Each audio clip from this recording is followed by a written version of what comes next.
Good evening, fans of Link to the Past, fans of Randomizer, fans of speed gaming. I am Mayan DM, and this is the Speed Gaming Daily Race series. Tonight's mode is Casual. This is a standard 7/7 seed where you start with the sword in your hand. You do not start with the boots on your feet. This is not casual boots. We've had some runners in previous casual modes. Wonder if they got an incorrect seed, but no, in fact, we are just playing regular old-fashioned casual here today.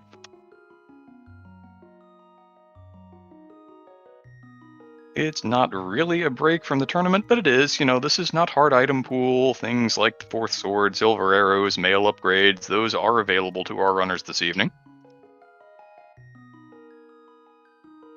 And I do believe that they're going to be getting underway shortly. We have 11 entrants here, including our two featured runners, Scupula and Arshap.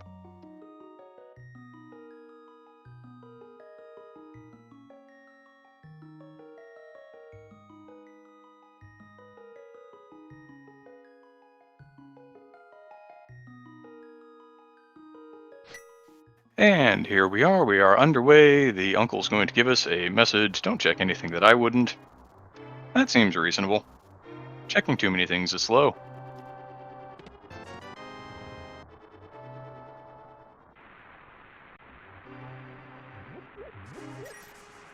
This, of course, is the escape sequence in the rain that you've come to know and love, or maybe know and loathe, depending on how your feelings are of the standard settings. But the runners will be expected to take that sword in their hand that will technically not be active until they talk to the uncle in the tunnel here and complete the escape sequence. Get a quick map check there. It was a 5/6 at Hera, green pendant, vanilla green pendant at Eastern Palace, and if chat can help me out with the Desert Palace pendant or crystal, that would be wonderful.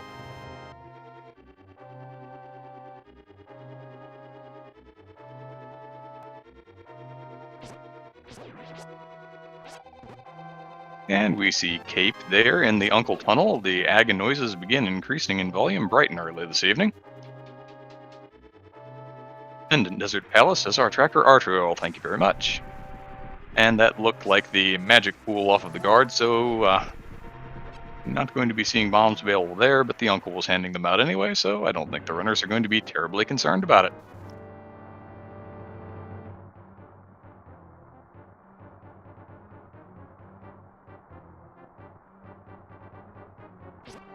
It's been a full several weeks of randomizer action for Link to the Past with both the main tournament and the Challenge Cup ongoing. I imagine that both of these runners have seen more than their fair share of the escape sequence recently.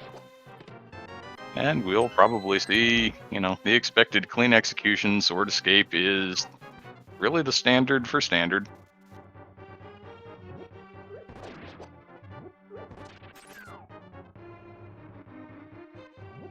Scupula appears to be checking a few extra guards here. Maybe ask him about that later. He obviously got the full magic drop because his magic bar is full.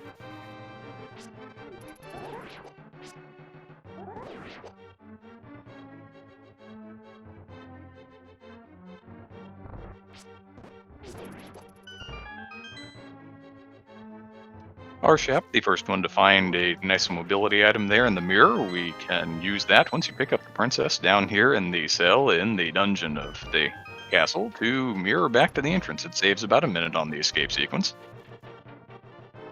You do have to remember to pick the princess up first, though, because otherwise, instead of a time save, you're not going to be terribly happy.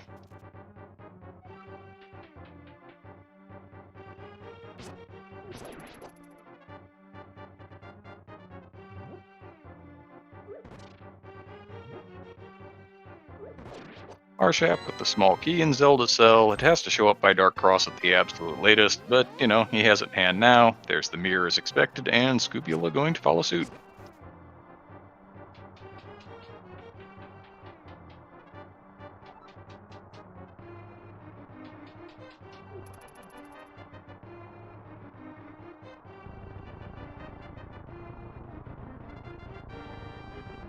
Into the Dark Heart runners go. It looks like Arshap is considering a little cape usage here. It's not a bad idea when you're only on 3 hearts and green mail in the early going to just walk right on through those snakes. Take advantage of that full magic. Since the guards are in the magic pool, you've got plenty available to you.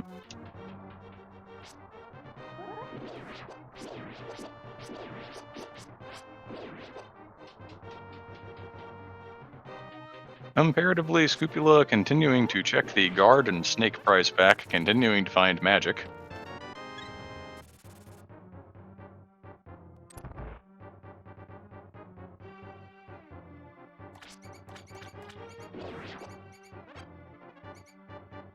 And Scupula finding that rats are in the high value pool with that fairy and the large magic decanter there. There's 8 bombs in there if he can get far enough into the pack.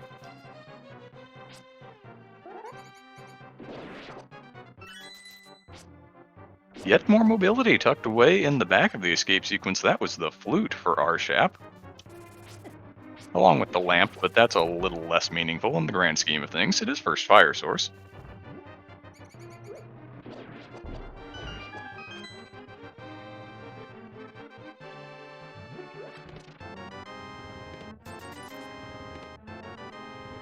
And Arshap, the first of our featured runners, out of the escape sequence this evening at just a hair under 5 minutes.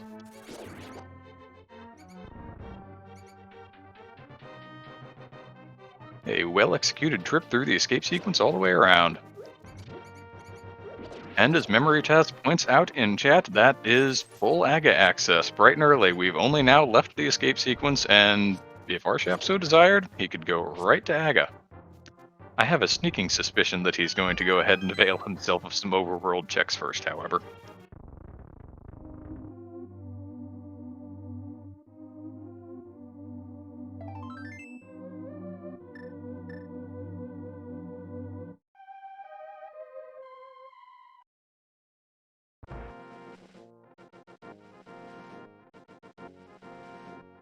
It's kind of interesting for the seed to hint at AGA just that strongly, that early. But, there are a good, 25-ish checks available before we really start running out of locations. Plenty of time for a couple of gloves or a glove and a hammer to show up.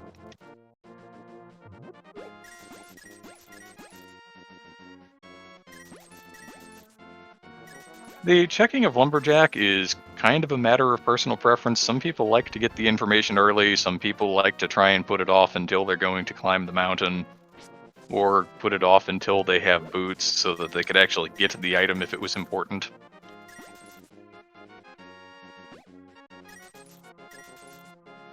And our runners today seem to be actually split evenly on it. Arshap is not particularly concerned about it at the moment, but Scupula is going to show us just a piece of heart there on the Lumberjack ledge.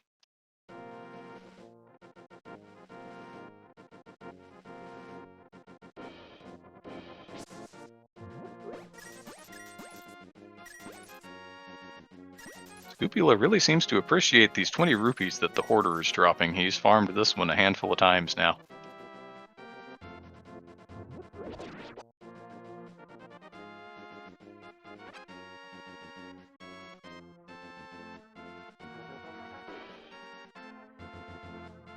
Arshap turning up early fetch quests. Early fetch quests, some people think, and I'm among them, that they have a slightly higher tendency to pay out than your average fetch quest. But, here we are.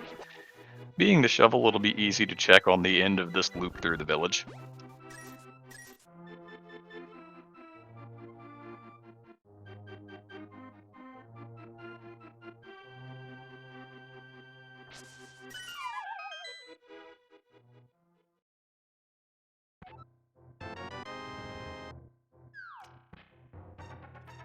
Scupula attempting to walk around the item there in the forest drop, sees that it's the glove and thinks, I don't want to walk around this again. Let's pick this up now, shall we?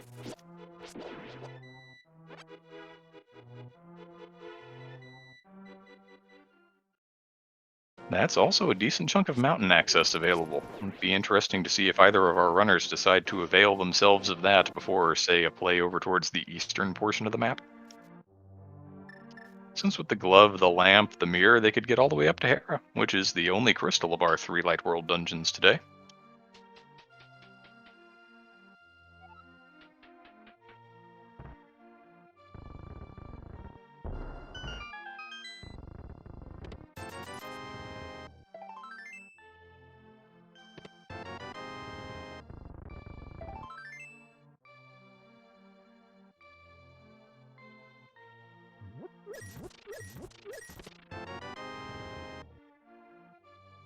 It does appear to be a very open-ended early seed. There are a lot of options available to our runners. It'll be interesting to see how both of them decide they want to play it after they leave the village here.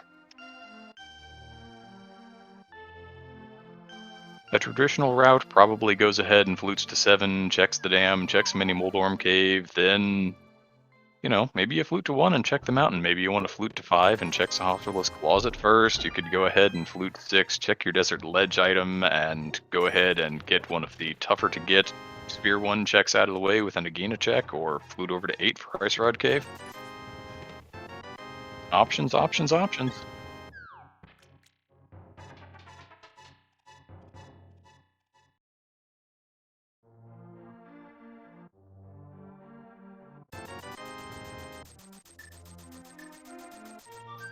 I didn't catch that when our chef was doing it, but the bottle vendor actually earning quite a bit on your 100 rupees.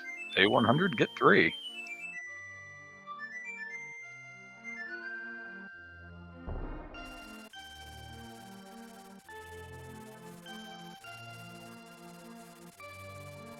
The race game, just some sticks, and our chef's goose is going to turn its beak up at them.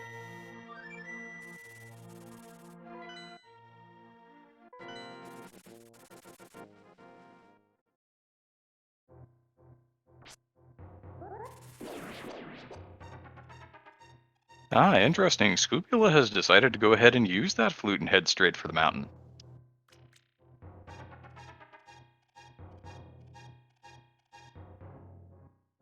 While Arshap going with the more classical play of the flute to 7, going to go ahead and check the dam, 2 items here.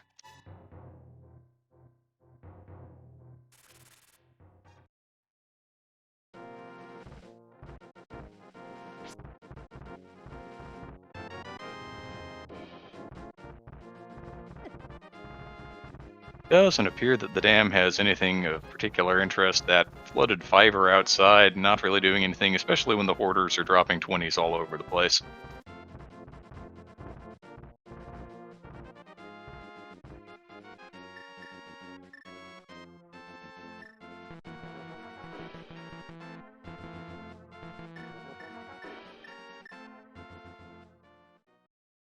Scupula giving us a little mirror rendition of the overworld theme there. Sees a bottle inside Spectacle Rock. First bottle, probably, no, going to turn his nose up at it for the moment. Before I could even get done saying what I thought he was going to do, he proved me wrong.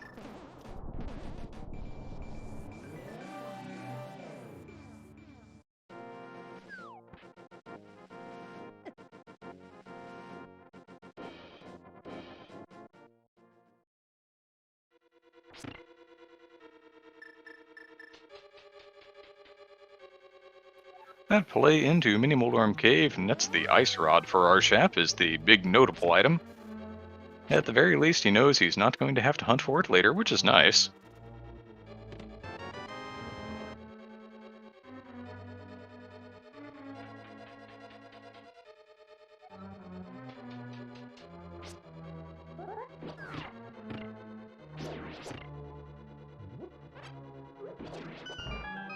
And Scupula is going to go ahead and show us Tower of Hera. It looked like the big key in the ground floor chest, so a perfectly acceptable climb.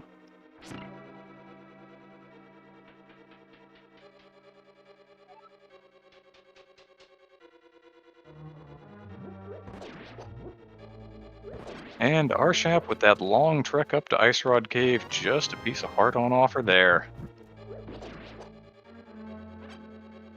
Of course, it's rando. Every time you think, well, this is really out of the way, I don't need to check this, right? That's when, your hook shot or your required medallion or something else winds up there, so. Sphere 1 check does not strike again this time, but it often does. And with those checks well in hand, it looks like Arshap has decided that it is mountain time as well, going to follow in Scupula's footsteps for a little bit here.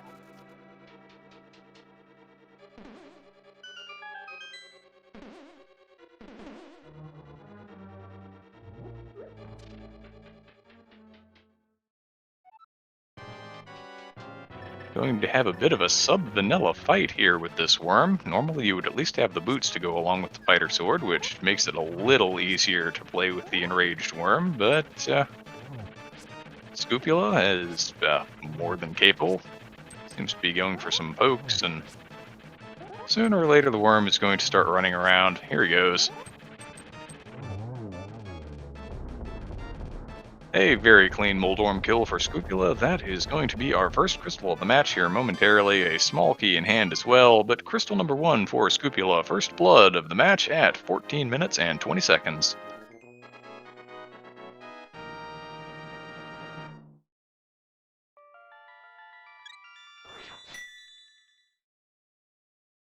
And while I was paying attention to that, apparently Arshap decided that saving the old man was enough and that he was going to go ahead and check Agina as well. Agina did not pay out for him, so save and quit to the mountain he goes. Let's see where he wants to go now.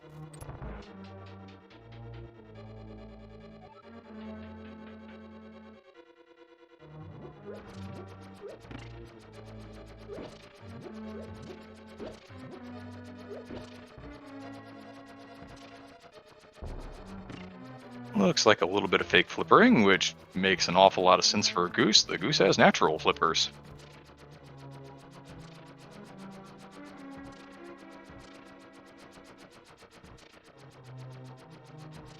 With the glove, the Zora check is logical, and of course he already has the money to pay for it, so if you're going to head up that way anyway, you may as well go ahead and make the sequence break check, see if you find something nice on the way.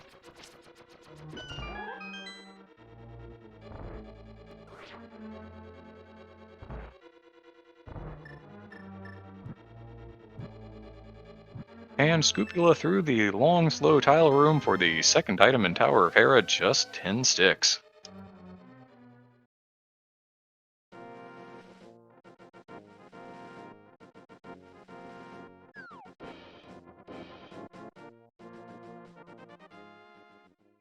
Scupula wants to have another look at this bottle, apparently. Yes, there is in fact a bottle with a bee in it there.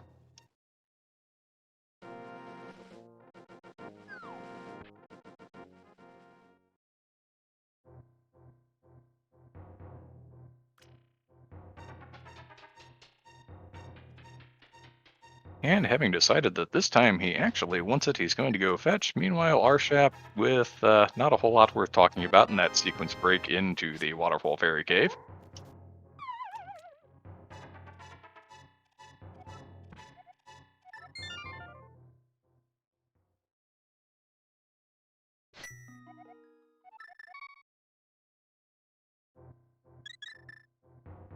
Yeah, you know, maybe an enemy came and stole that while he was in Tower of Hera. You never know what's going on in the overworld while you're in a dungeon. Any number of things could have happened. Arshap has now made his way to his logical check in this sequence, the Zor Lord spitting out another bottle. This one with a fairy in it.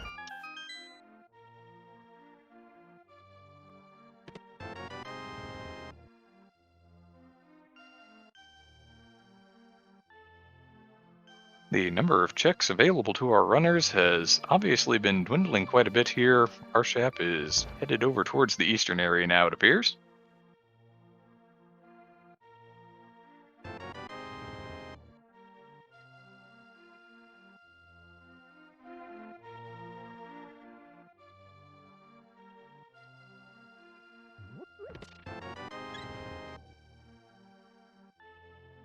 Scupula going to go ahead and make the rest of these village checks that he originally fluted away from after that flute activation. Not going to find anything else of particular value here, unfortunately. Arshap in Hospitaler's closet. Does not seem to be finding much of worth there either. That's less money than the vanilla game gives you.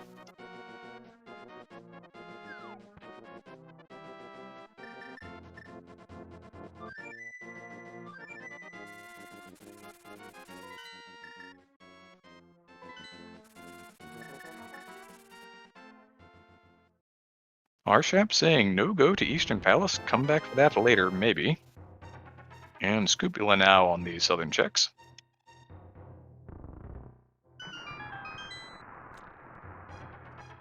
Eastern does appear to be the only remaining possible bit of the puzzle that could allow our runners to avoid the Aga play here. Between the two of them, I do believe we have seen everything else.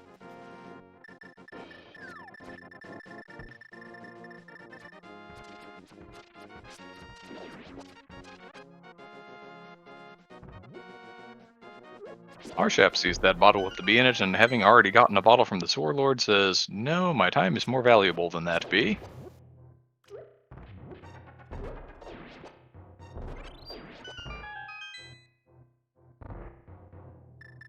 And it doesn't technically have to be anything in Eastern Palace. You can use the cape instead of the Master Sword to get through the barrier into Aga Tower, so all you need is a level 1 sword to cut the cape and the lamp, and all of those things were on offer by the end of the escape sequence.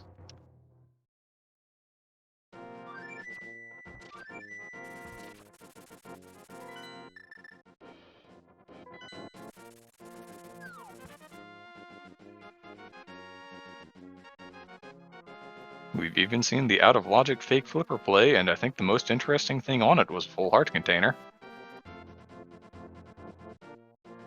So our runners are decidedly running out of options if they want to be able to avoid the Aga play.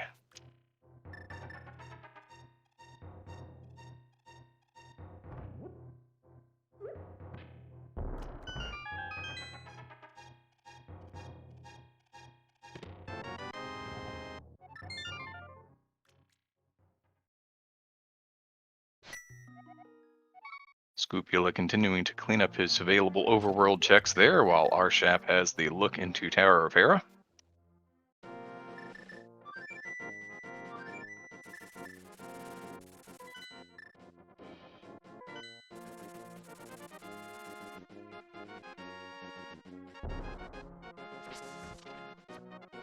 So we ought to be seeing another fight with the worm here in just a moment, while Scupula heads up to Ice Rod Cave.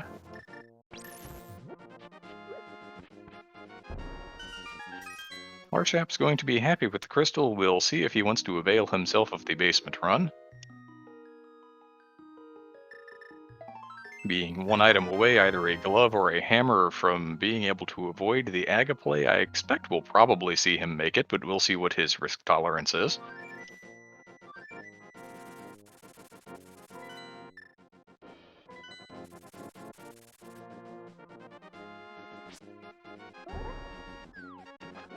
And an equally clean Moldorm fight from Arshap. He's going to tie that crystal count back up here at 21 minutes and a half, roughly.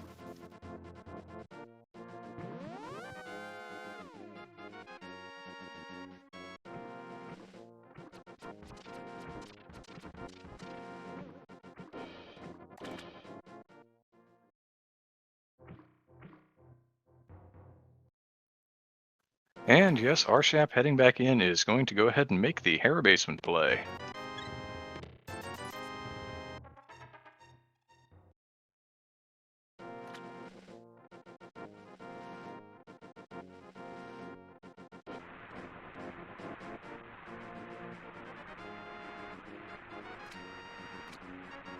Eastern could still have the option our runners want. We'll see. Scupula is likely to at least head over to the Sahasrahla closet before making any play to Aga, one would think. Although, again, he's already proven me wrong once.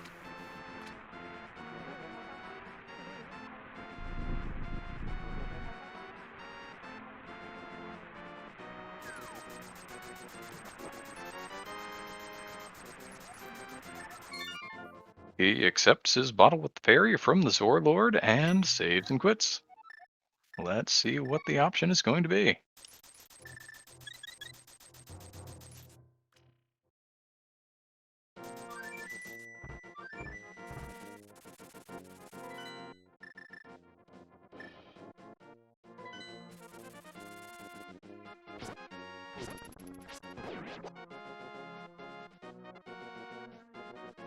Scupula heading for 5 is expected. Takes the rock and then decides, no, I'm going to go to the closet first after all. And Arshap seeing the sticks on the small child playing with sticks in bed. I can get behind this logic, seems reasonable to me. Both runners have checked Agina. The only check available that neither of the runners have done yet is Eastern, and it appears that Arshap is heading there right now.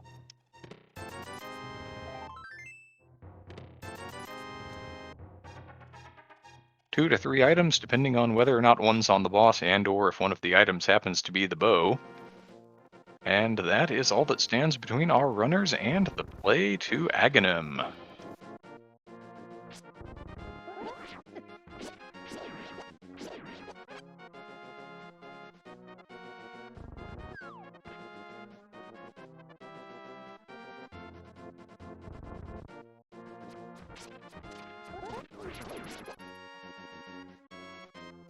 Arshap appears to have a very, very mild lead going into this dungeon, but we have a lot of rando left to play.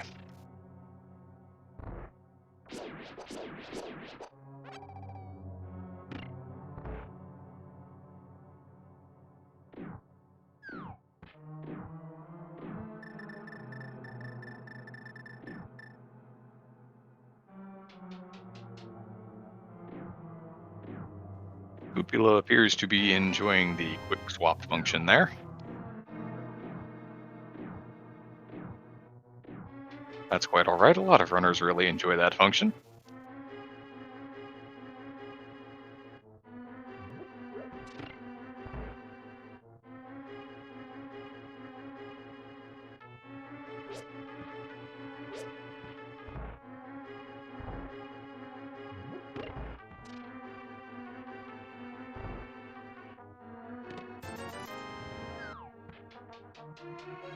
Still not a whole lot on offer in here yet.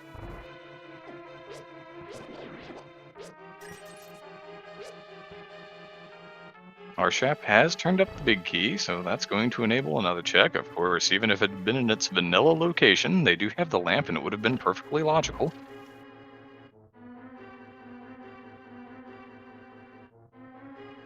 But Arshap is down to that vanilla big key location. Otherwise, Aga is assured. One last chance.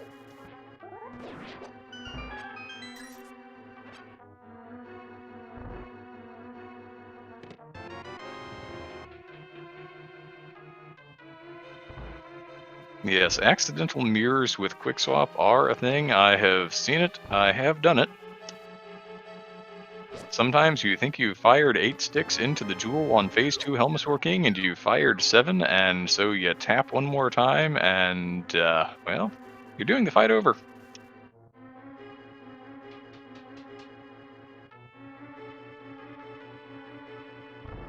The Quake Medallion, the last item left there in Eastern Palace. Arshap has it, Scupula will acquire it shortly, but here we are. It is, in fact, an Aga Seed. Aga for Dark World access coming up. The Quake Medallion, also called the Bacon Coin, the Wavy Coin perhaps. You are listening to WAVY, where we are quaking all day long.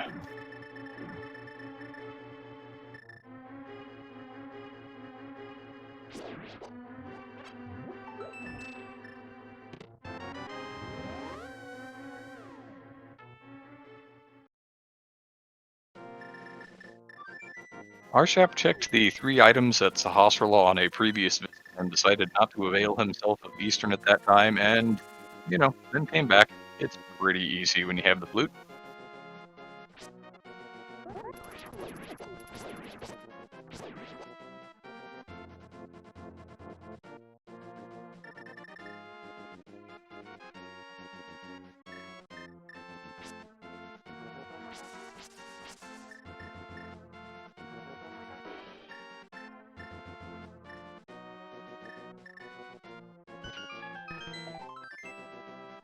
Arshap with the fighter sword on these fallen chain guards. You're kind of used to the one in the dungeon there by Zelda Cell, but these two, it's just not a whole lot of fun.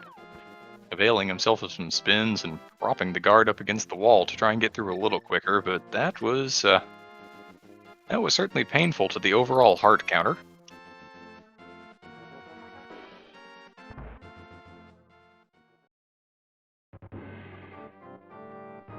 And Scupula is, of course, going to follow right along behind, has also run out of all available checks, and knows that this is the play that he is going to have to make.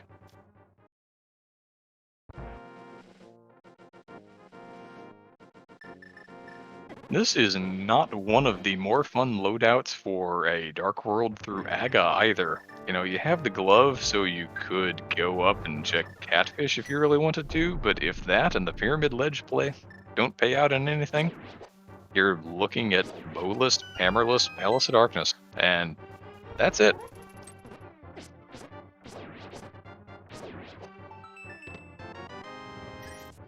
So it's probably safe to assume in these circumstances that unless we do find something on Pyramid Ledge, that Palace of Darkness is probably not bow-locked this evening. Not that it can't be, just that it seems more likely that it will not be given the actual equipment set that our runners are working with at the moment.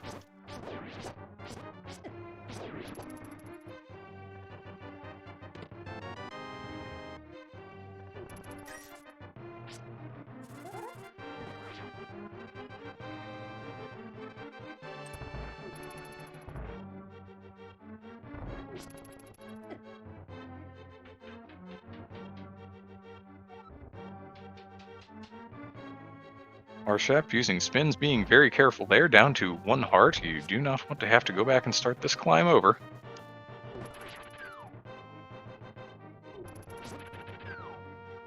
But choosing not to avail himself of the 2 hearts under pots in that room. A braver runner than I, that's for certain.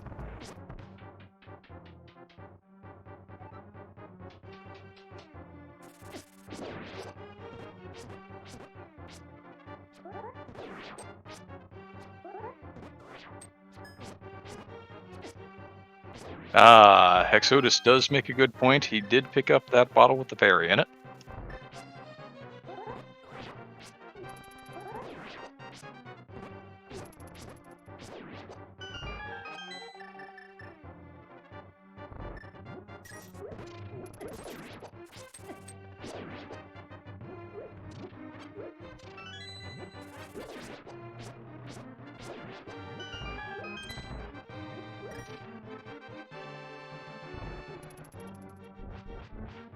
So here is Arshap, the first of our 2 runners into the Aga fight. The first shot of each round will always be reflectable, and then you have 50-50 coin flips, 3 of them, for a lightning phase, and then you start over.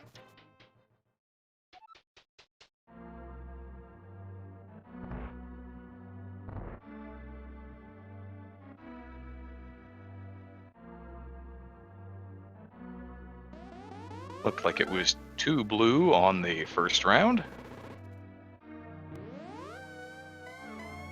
And already up to 4 hits. 5 hits, so if he gets a little lucky on this last coin flip, he could be done now, otherwise he'll go through 1 more lightning cycle. But no, there it is, down goes the wizard, just 2 non-reflectable shots this evening. The RNG for this is seeded. For anyone who is unaware, Scoopula will see exactly the same pattern. But with a flourish of the sword and a refill of the health and mana, Arshap is into the Dark World, sees 10 bombs there on Pyramid Ledge. Not the kind of thing he was hoping for, I believe. And the Dark World map check, 5-6 crystal at TR, crystals down the right-hand side. And our last pendant at Swamp Palace. Our tracker Archrill obviously more on top of that than I was. He caught the left-hand side of the map and I did not.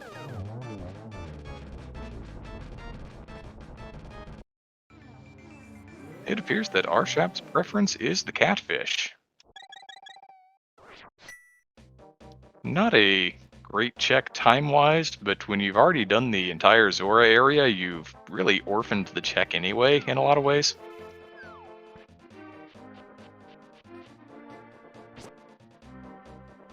Scoopula also into the Dark World. Let's see if he follows suit. No, it appears that he wants to avail himself of the Palace of Darkness. A little more divergence, although Arshap is going to be funneled back down there, but with a bow in hand.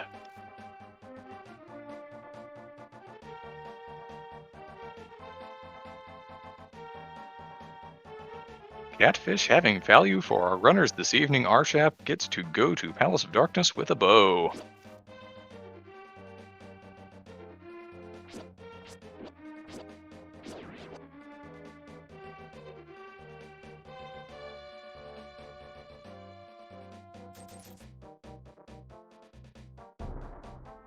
And now, the question that we will be asking very quickly, as Arturil points out in chat, will it be bow locked? Scoopula could be very quickly running right back out to that catfish.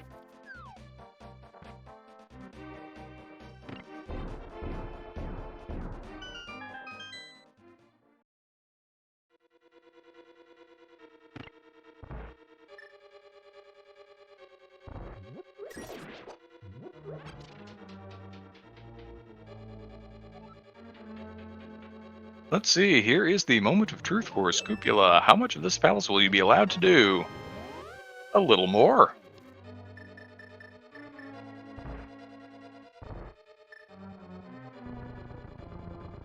Another available bow in Palace of Darkness would be pretty rando, D-Man. I agree.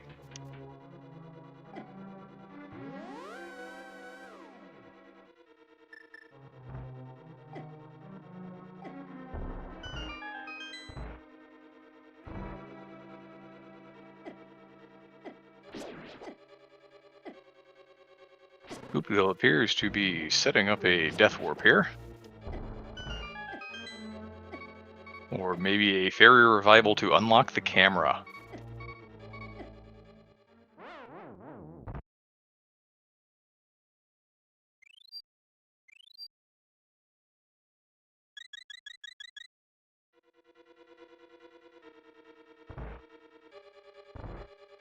Yes, indeed, we have a fairy revival for a potion camera unlock here.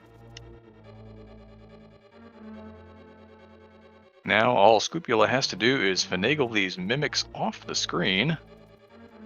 And once that happens, the door will open because the game thinks, well, they're off the screen, so they must be dead, right? And that's the key to open the door. Just like so.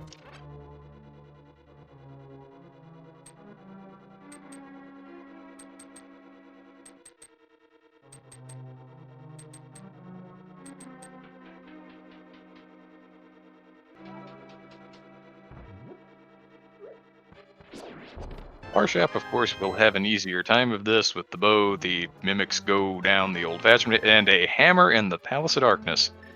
It's randomized, it wasn't in the dig chest, but that's definitely a French vanilla item location. Which means that Arshap is going to get to clear this palace out if he wants to, and I suspect that he does. Meanwhile, Scoopula needs to see that aforementioned second bow being in pod to make this a single trip.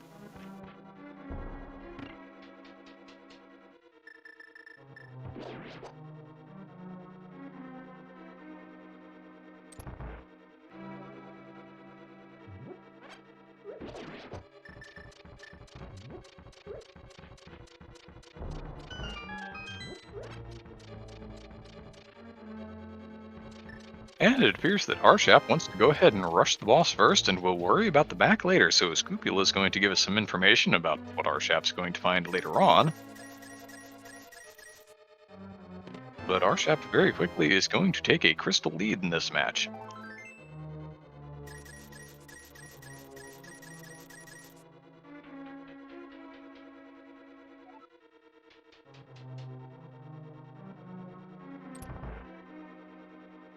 This, I believe, is going to be key for a key, for Scoopula did not have enough small keys in inventory for that to be anything else.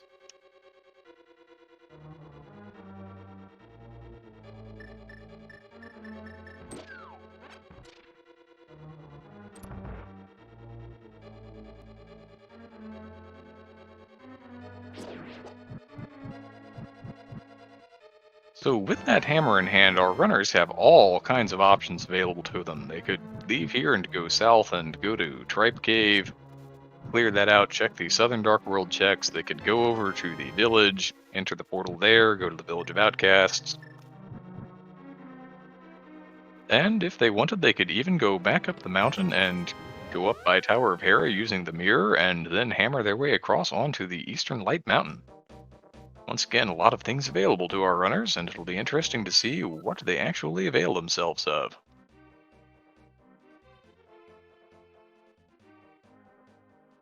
Scoopula giving us a nice long map check to confirm the things that Drill, our tracker, already noticed.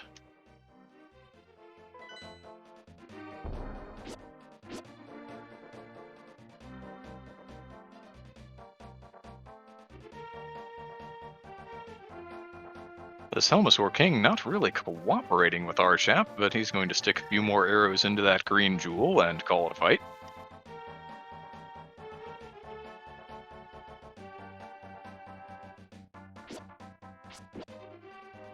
Helmosaur King down was just holding on to the map, but that is crystal number 2 for Arshap at 39 minutes and 30 seconds.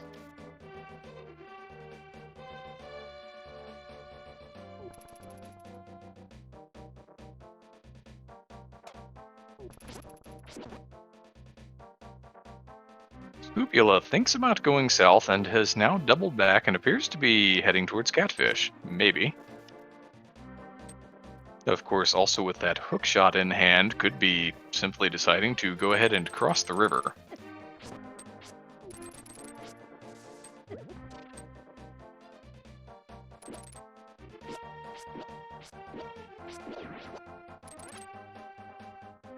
Okay, Scoopula does not know it yet, but he is going to be rather pleased that he has not orphaned the catfish today. Probably not going to feel great about the fact that he could have taken that in and just done the boss while he was there, but, you know, at least he's going to have it and has not orphaned the location so badly that if this is the only bow before GT, he's not getting it.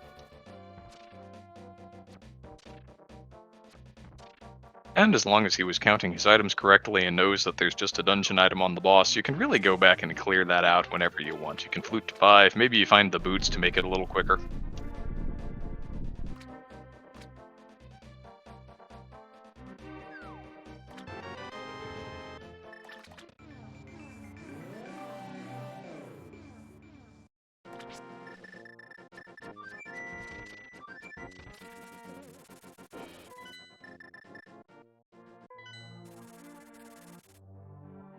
I would have to double check the key layout, but he may also have known based on the key layout that he was bow locked from the hookshot that he found in the back, and thus needed to go to Catfish to get his logical progression, which would have been, you know, either a bow or something that gave him other access to the other bow somewhere.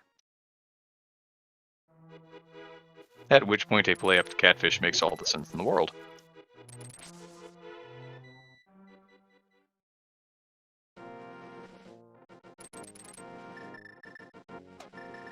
But with all of that in hand, he is going to go ahead and take the portal over at the village. Let's see if he decides he wants Skull Woods first or Thieves Town. Looks like the Thieves Town village of Outcasts area first.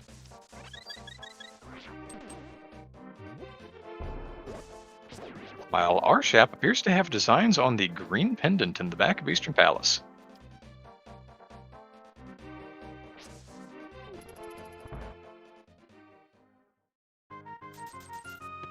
Without the bow in hand, this was not a play that Scoopula could have made at the time, so we'll see if it actually turns out to be necessary, while Scoopula turns up a second sword there in the chest game.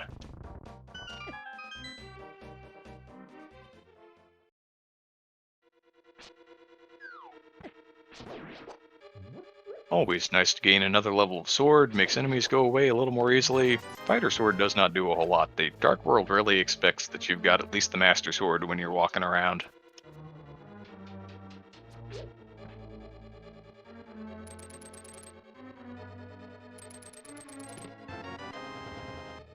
But of course, with the sword, with the hammer from Palace of Darkness, Scoopula has all of the items required to go ahead and clear this Thieves' Town out, does not have to fear whatever might be in the big chest.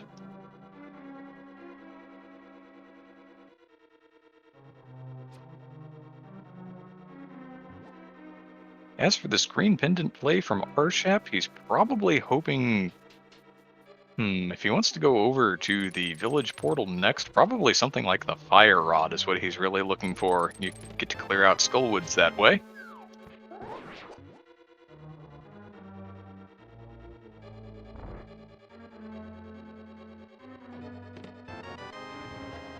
Of course, you know, he's still looking for a number of other things. Logically, he needs the flippers, going to need a second glove for sure. Certainly wouldn't mind having the boots, whether or not his boots locked anywhere.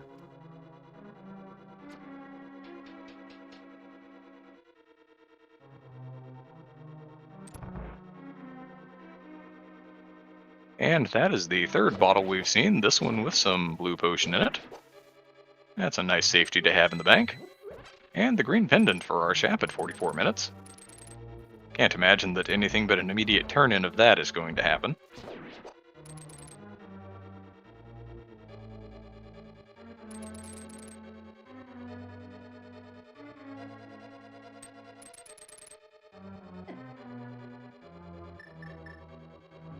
Interesting that he decided to accept the mirror transition there. To walk over something like that, all you need to do is be holding something, and be it a bush, or in this case he could have used a bomb.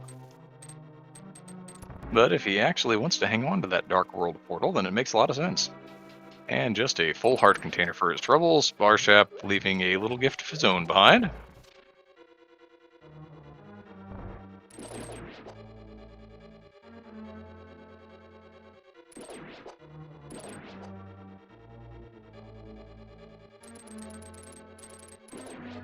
Spoopula making very effective use of this hookshot to take care of the crickets here in the top floor of Thieves Town. Those do 2 hearts of damage on green mail, and it's nice to just have the hookshot to make them go away.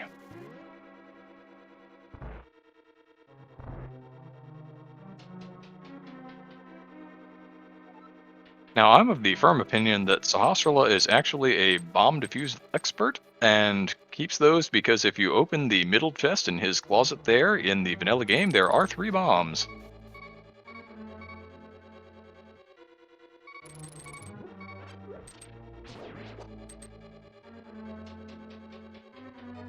Scupula temporarily engaging Beep strats and has showed off a little game knowledge of a heart under the pot there in that room with all the conveyors.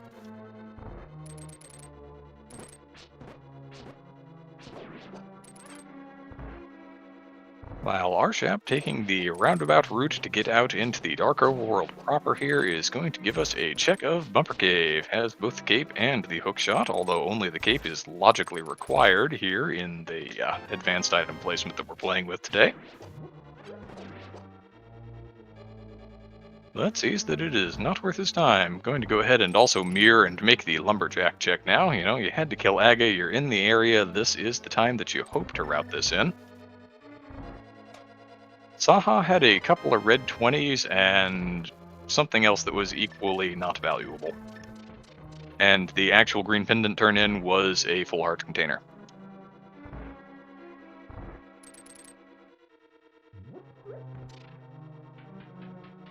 Thieves Town doesn't really seem to be paying out with a great deal at the moment, but of course it is one of those 7 crystals that are required to beat the game, and Scupula is well on his way to acquiring it.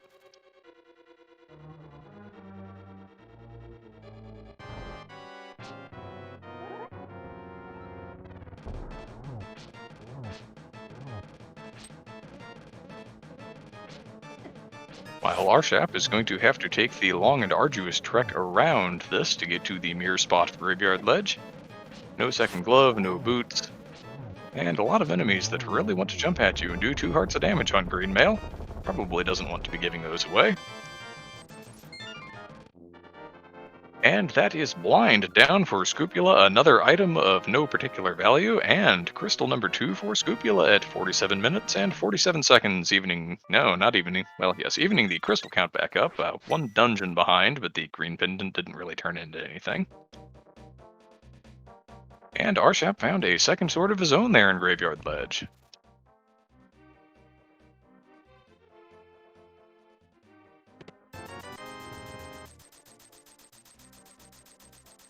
There's a vanilla value in C-shaped house today.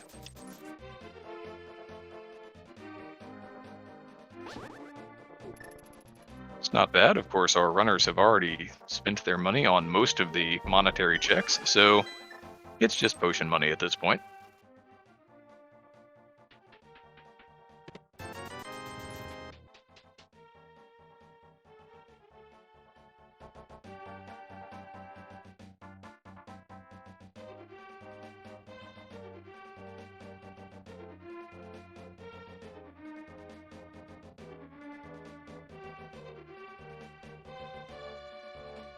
Spoopula remembering before attempting to pick up the rock that the mitts are not on hand just yet.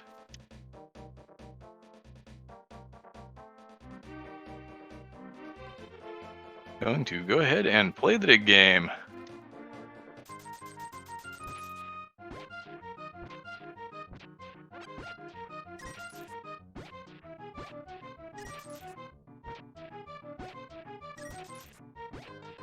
I really like the digging animation on Scupula's sprite. The way the face of the cloud changes is really nice.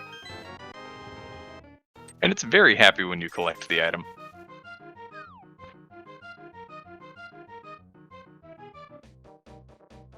Of course, Scupula himself probably a little less happy about that item. 10 sticks, not really doing the trick here. While Arshap goes ahead and is going to make the follow-on play into Thieves' Town. Of course, we've already seen this and know that aside from the crystal, it's not really worth the time and trouble.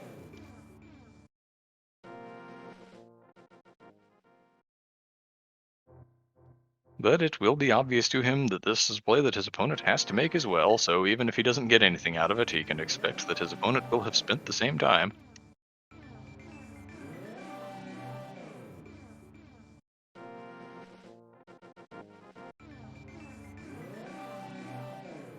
Scupula having a little trouble with this mirror transition. Sometimes the placement of your mirror portal there by the circle of bushes for the K45 check is a little questionable.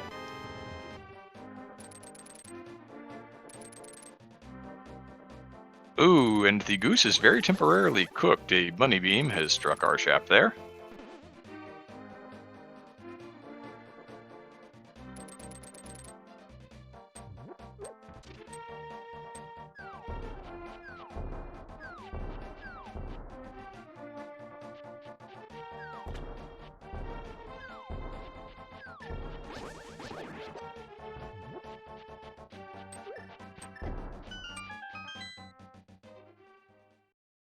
Now Scupula is going to go ahead and show a Stripe Cave.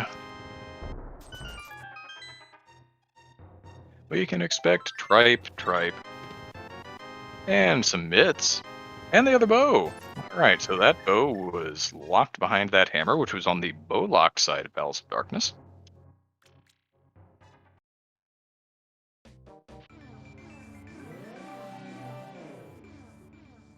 Can't call that anything but interesting placement. Very adjacent to the dungeon you need it for, but there was no way you were going to get it in advance.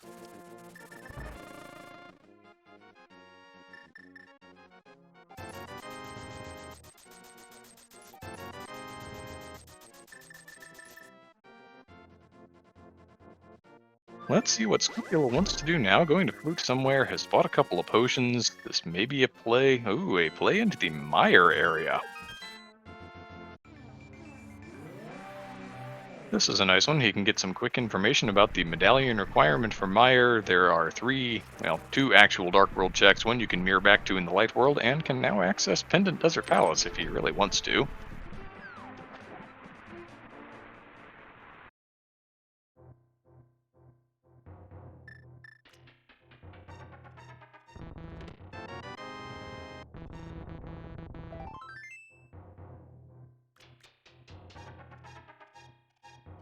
Once for Bombos, which he does not have, we'll see if we have a key under the interdimensional doormat here. The doormat out front here, the Mire Shack, does not turn up what he's looking for.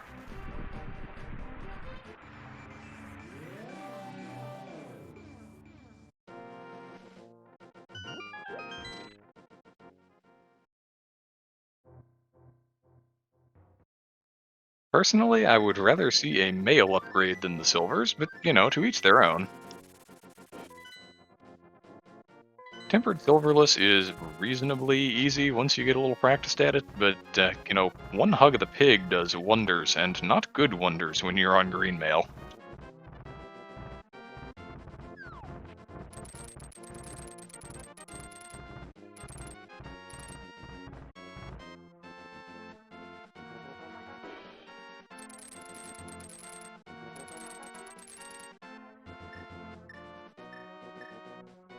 Having had that look-see in the Mire area, Scupula going to go ahead and head for the east side of the mountain. Can chain together light and dark if he's really of a mind to.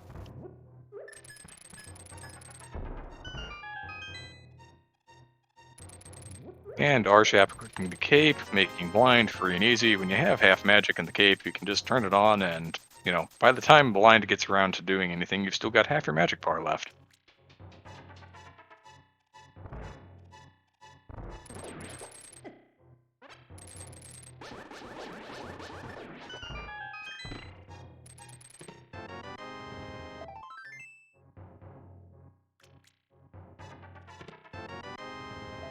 There's one of those mail upgrades we were talking about. Scupula may be happy to see that.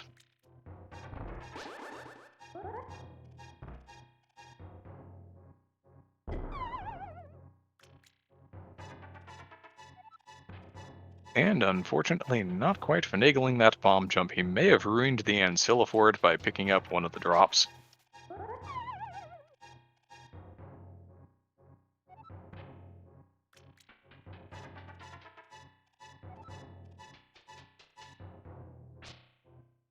That's my excuse as well, D-Man. I'm just not that good at rando. I need the mail to save my life.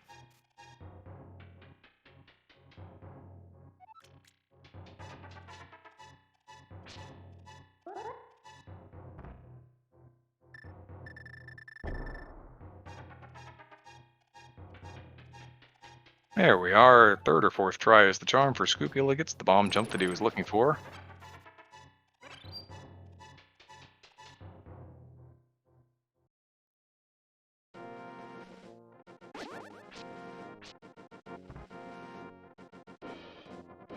And gets that sight check on the fire rod on the peak there, that floating peak in the background.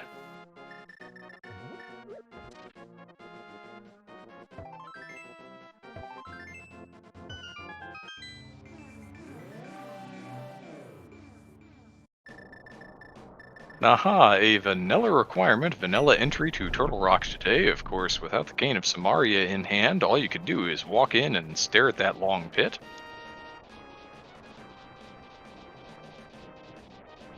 Even if you happen to be a hoverer, you're not going to hover that with no boots.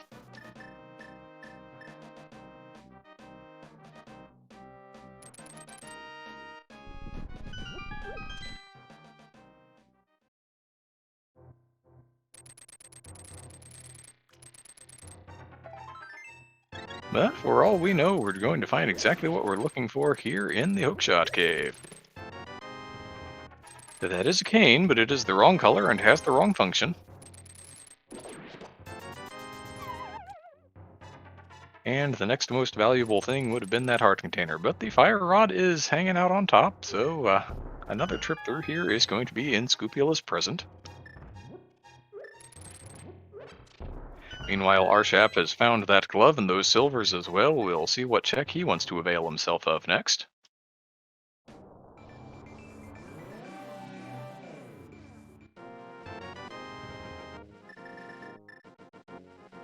My expectation would be that we'll see something similar into the mire area for a couple of quick checks and a little knowledge, and then up the mountain as well, but we shall see shortly.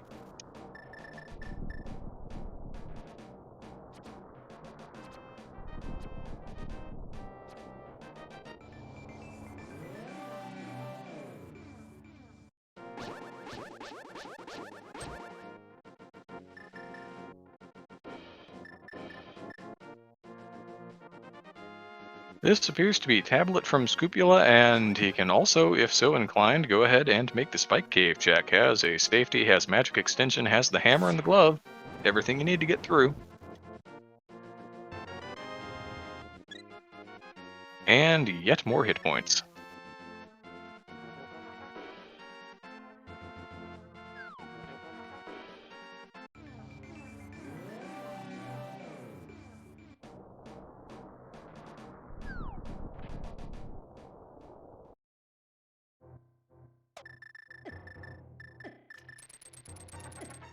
Arshap sees a piece of heart in the checkerboard cave and says, "Nope, you know what? I'm good."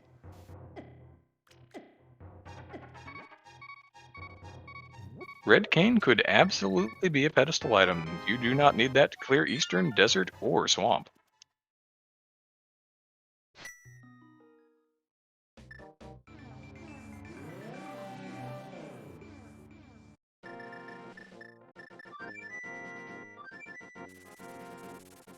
Also, as expected, Arshap going to go ahead and make the eastern mountain play. Will be rewarded with that fire rod here in the near future, as long as he does not miss the sight check.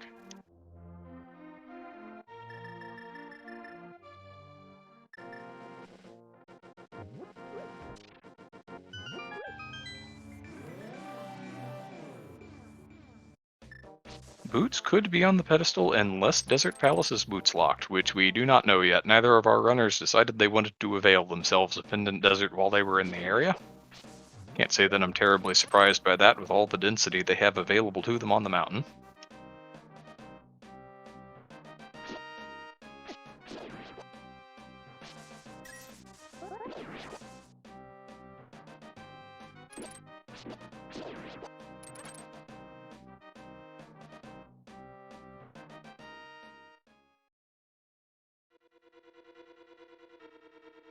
It appears that Scupula is going to go ahead and rush straight to the boss here. Makes all the sense in the world. Has a crystal that he wants desperately, and if the items are just back there, then he doesn't have to deal with the front of this palace.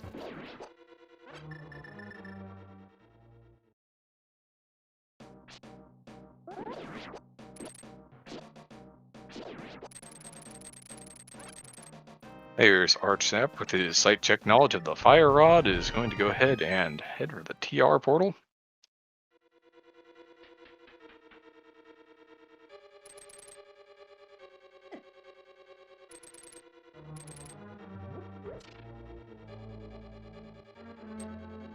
Nice use of the hook shot there by Scupula for a little extra mobility in that submerged section of the back of Skull Woods.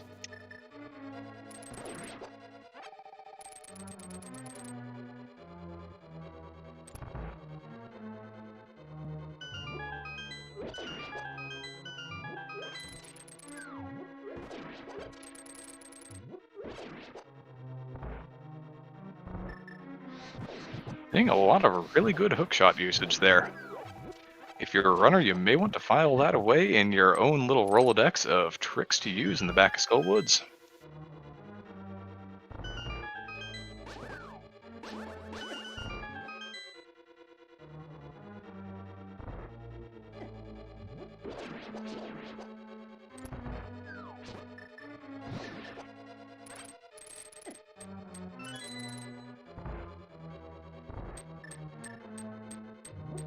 Scupula got a little bullied there in the room before this drop, but seems to have made it through, and you don't really want to have full health here anyway. The sword beams don't do a whole lot to Mothula.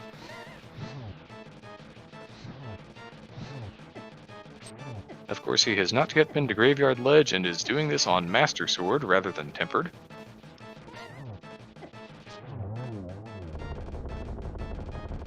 But that does not prove any problem to him whatsoever. There are the boots. The boots from the Moth, also a third crystal of the game for Scupula at 1 hour and 2 minutes.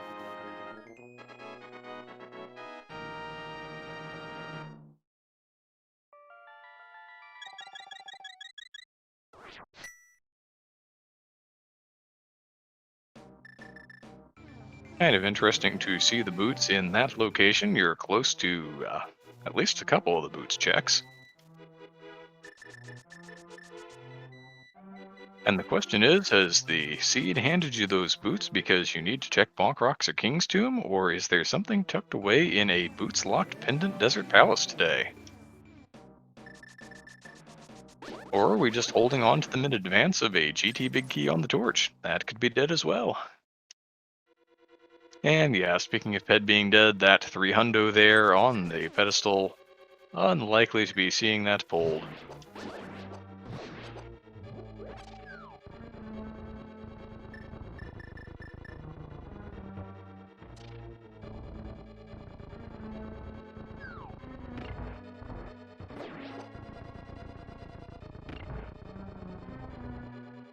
I think at this point you would have to turn on crowd control settings to drain all of their rupees. Arshap has over 1,000. The seed has decidedly not been rupee poor. It has not been heart poor either. Swords have been on offer. You know, one of the male upgrades has already shown up. This has been a reasonably generous seed, all things considered. But it's rando. That just means that the last item they're looking for is going to be tucked away in some horrible out-of-the-way location.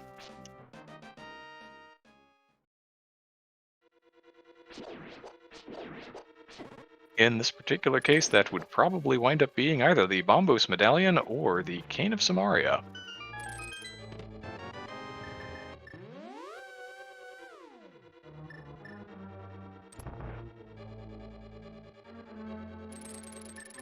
Arshap is hot on Scrupulous heels here, appears to also be heading directly for the boss, may take this middle chest first, some runners do.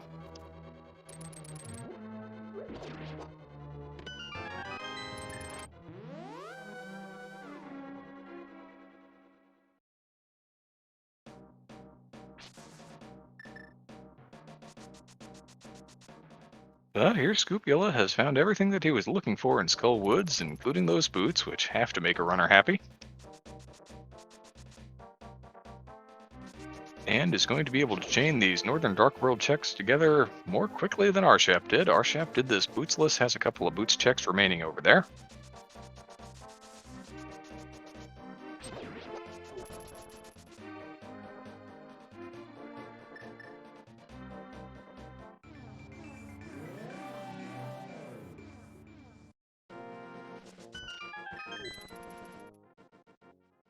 The difficulty of lining up bomb jumps is mostly in knowing your sprite and having your own visual cue. A lot of runners, myself included, will simply use the shadow, which does not change between sprites.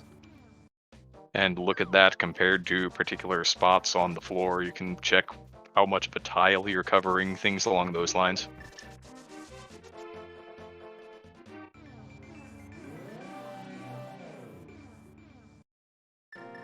And of course, anybody who has a favorite sprite is going to go ahead and do what they need to do to actually be able to play competently with it.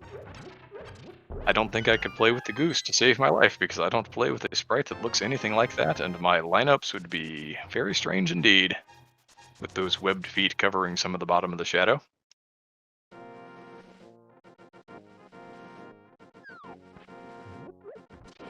And Scupula evening up that sword advantage, probably thinking it would have been nice to have this earlier, but being able to chain all of this together with the boots checks is nice is nice in its own way.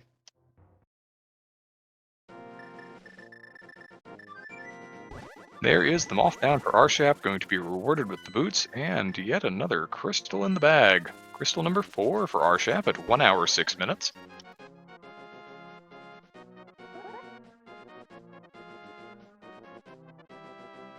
Scupula attempting to set up the fake flipper. This is most likely a play into Ice Palace.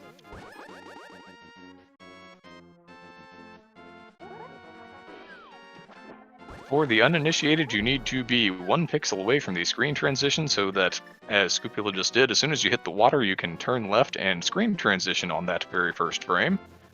That causes the game to allow you to screen transition before it checks whether or not you are actually allowed to swim. And once you're on the next screen and you are swimming, the game says, well, you're swimming, so I don't need to check that, right?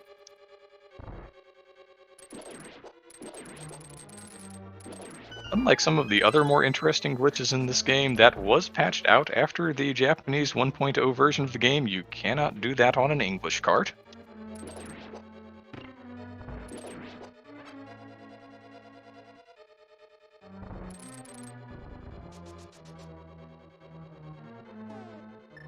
And as D-Man is pointing out in chat, this is technically a sequence break on Scupula's side. The flippers are logically required for the play here. So he's not going to find flippers in here, but he could find something else he's looking for, like Bombos or the Cane of Samaria.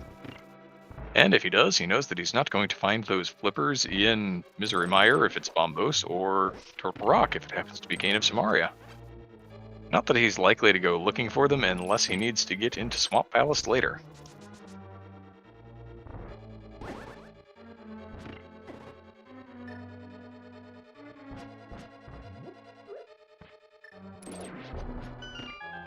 And without that handy-dandy trick stick, the Red Cane of Samaria, we are going to see the old-fashioned way through this dungeon. Not the developer-intended original way, of course, but the way that rando runners did it for years and years before we actually learned about Icebreaker.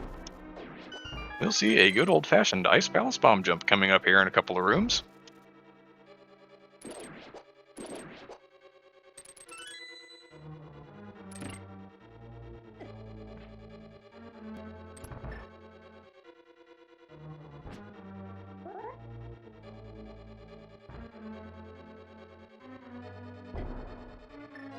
And a very clean first try Ice Palace bomb jump from Scupula there.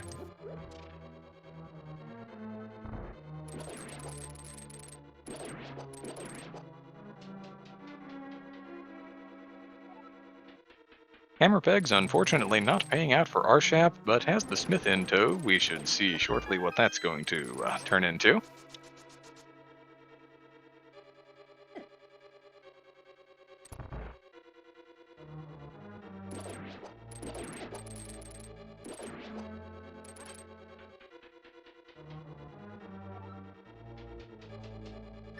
I agree, the hero, goose or otherwise, should probably take the explosives away from the people who are working with fire there in the smithy. There may be a reason they were forced to set their smithy up that far outside of town.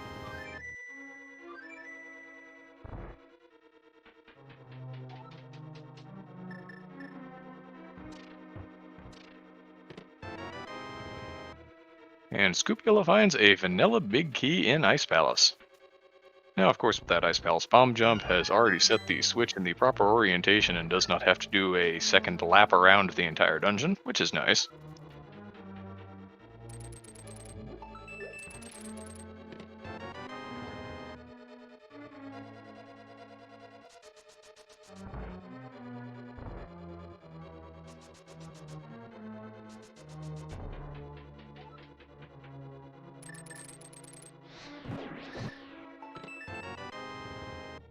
Scoopula has found our fourth bottle as Arshap is availing himself of the boots-enabled checks here. Unfortunately, they are not going to turn into anything that he is really looking for.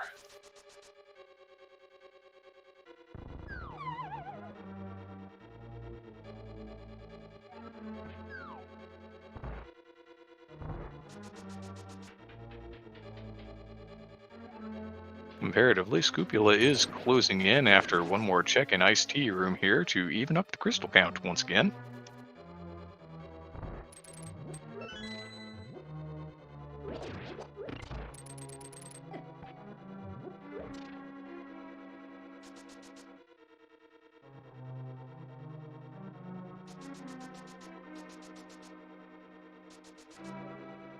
Now, we already had that French vanilla hammer earlier, and unless Ice Palace wants to pay out here in the near future, well, as I say it, there's the Bombos medallion. So now we really could have another French vanilla item on our hands. We could see the Cane of Samaria in its vanilla dungeon.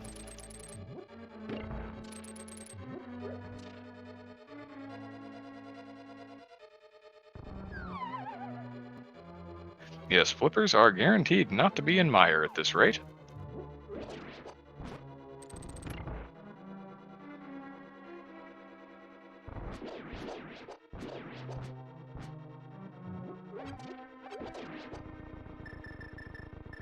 Arshap back up on the mountain, going to go ahead and check the ether tablet.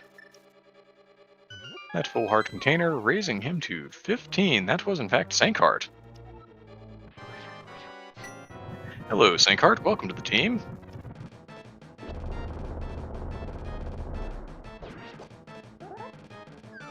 And Scoopula has dropped in to say hello to the Gold Stare Puffs.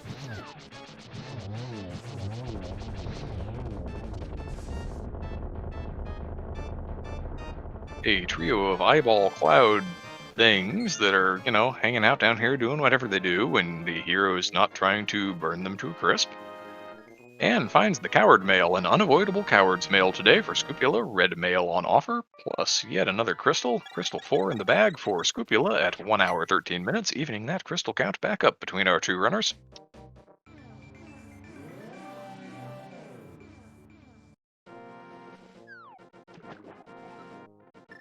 Scoopula trying to jump out into the water and recalls, well, I sequence broke this, I can't do that. Now, there are ways that he could do that if he really wanted to. He could walk down those stairs and use some arrows and some bombs and do an Ancilla splash deletion to get into the water, but it seems that he prefers to just use the flute and go on his merry way.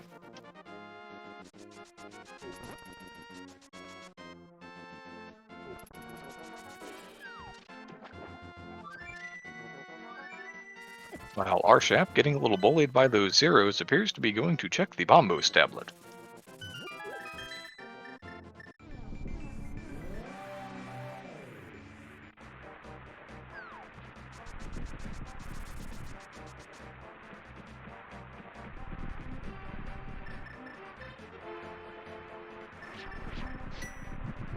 The mirror shield, reflecting lasers on Laser Bridge since 1991, now in the possession of one goose.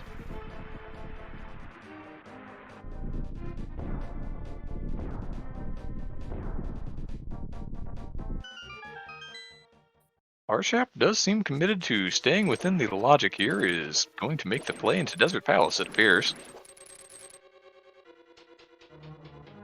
While Scupula's sequence break having netted that Bombos medallion has allowed him access into Misery Mire.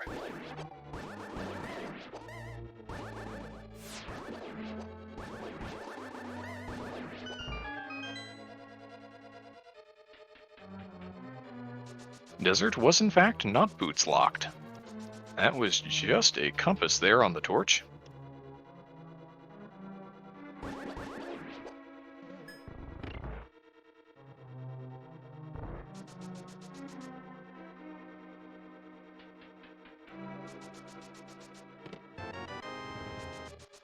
And Scupula has found a Hoverer's Godmire, but whether he's a hoverer or not going to be able to avail himself of that with no Cane of Samaria required to get through the basement here.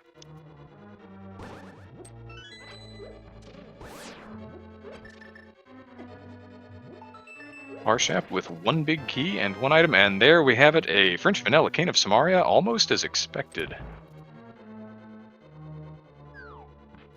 That would appear to be go mode for Scupula at 1 hour and 16 minutes.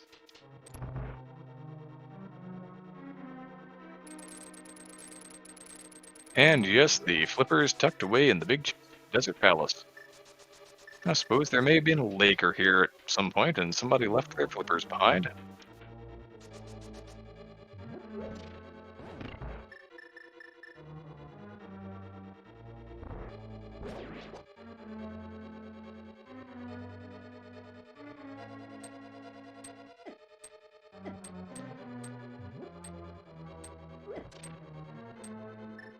And yes, Lofty, that is true, but that is someone else's call, and I'm going to leave it to him.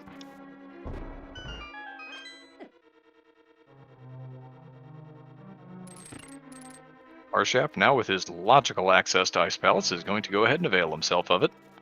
Going to be rewarded with the crystal he requires, and as long as he goes ahead and makes the checks he needs to make, the Bombos medallion as well.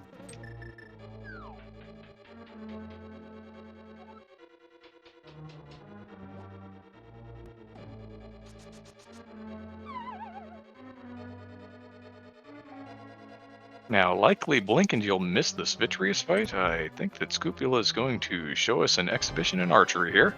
Or maybe not. Half Magic, Cape, Tempered Sword, Spin time. Hang on to the sticks for later.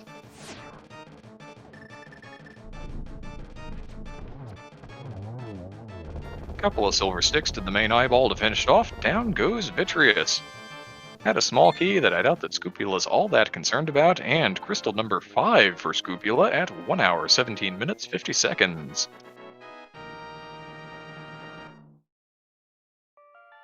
All he has left at this point is to go clear up the boss of Palace of Darkness. Did not have the bow the first time in there, which was hiding out on Catfish. And then up to Turtle Rock to pick up crystal number 7.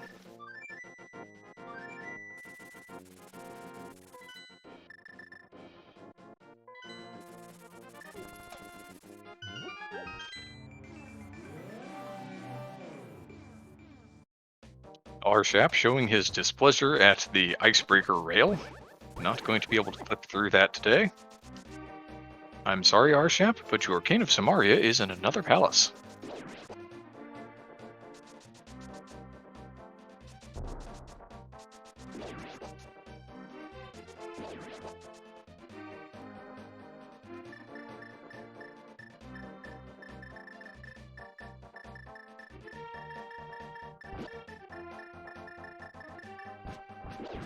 Scupula having a little more fun with the quick swap menu while heading over to the Palace of Darkness. It's kind of a long, slow, boring walk. You need something to take your mind off of it, don't you?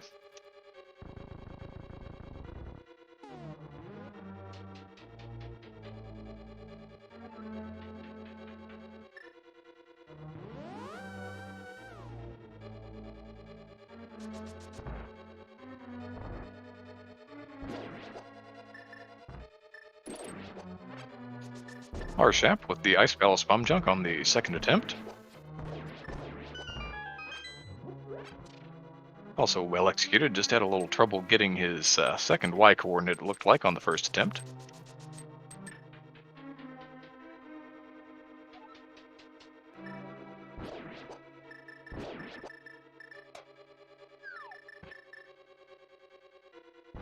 Also with a nice clean spin of those pin gators.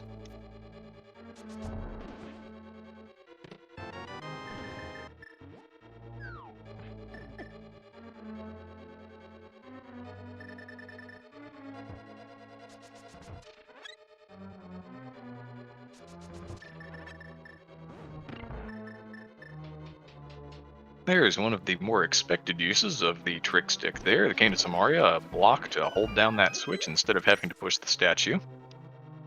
One of the more mild time saves the item offers in the grand scheme of things, but it's always nice when you have it.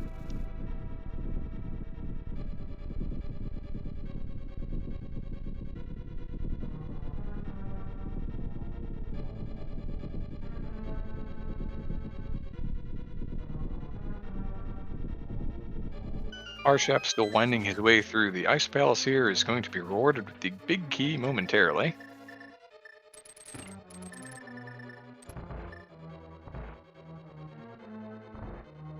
And may not know it, but in this race between our two featured runners, he is in a bit of a tight spot now because Scupula is going to pick up crystal number 6 here in probably a minute.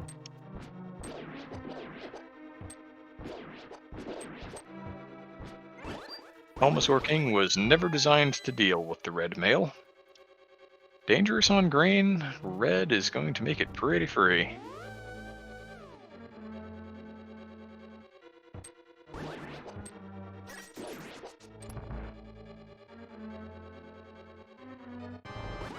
Arshap also turning up that bottle with the green potion in it.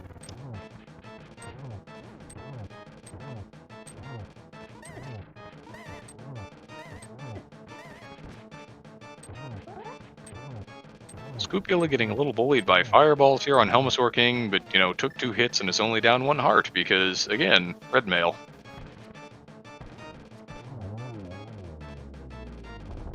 There is that Bombos medallion that Arshap was looking for, tucked away in the iced tea room.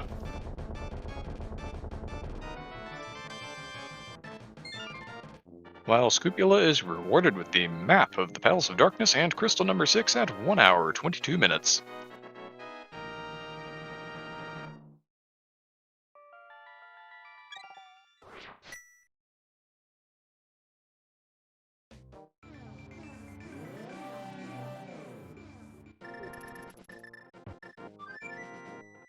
Here is, as expected, a quick activation of the flute.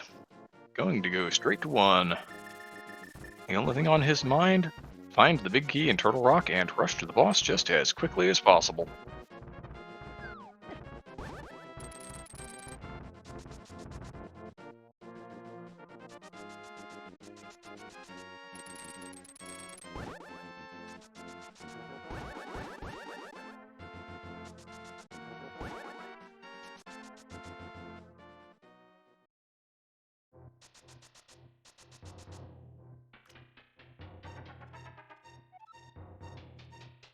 And we have the Goose playing with the Cold Stare Puffs. Doesn't really get them into the corner, but when you have half magic and the Fire Rod plus the Tempered Sword, not really going to be a problem.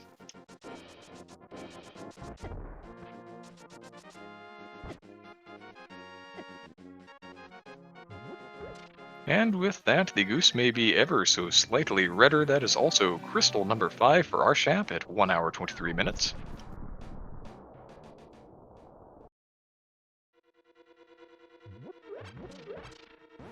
Unfortunately, he is a full clear of Misery Mire behind at the moment, is going to have to go there. Of course, when you go to the right-hand side first, you'll find that big key, you'll find the red cane. It's a reasonably quick trip, but Scupula is already in Turtle Rock.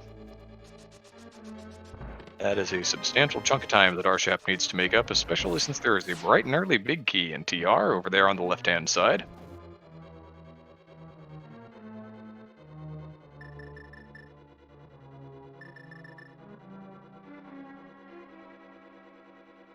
And the goose with that Bombos medallion cooking other birds while entering Misery Mire. This may be morally questionable in the avian kingdom, but I think we'll allow it.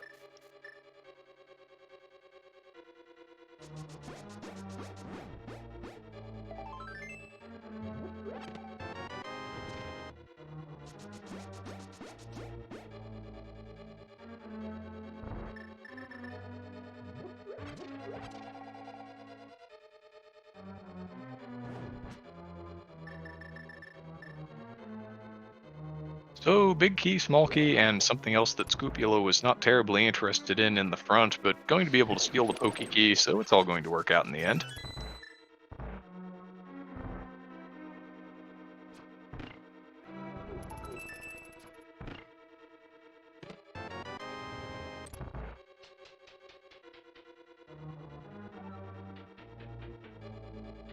Arshap sees the big key and thinks, well, if I could hover and had the Cane of Samaria already, I could just, go right over those stairs down, but I can't do that yet. Little does he know that he's about to be rewarded.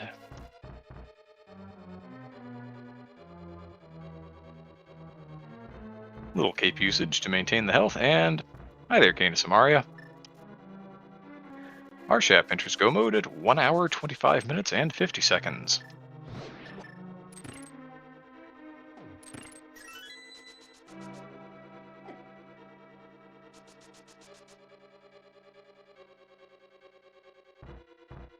Scupula playing a little chicken with those anti-fairies and appears to have lost 1 heart and just a little bit of magic. Unlikely to be any real cause for concern, of course.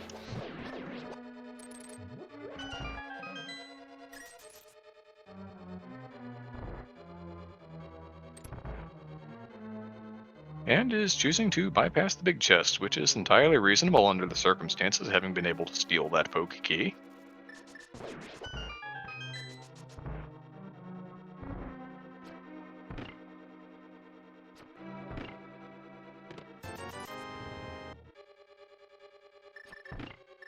Just finds a 20 there, but ought to be rewarded with a key on Laser Bridge nonetheless. If not, well, it'll be a little bit of a backtrack.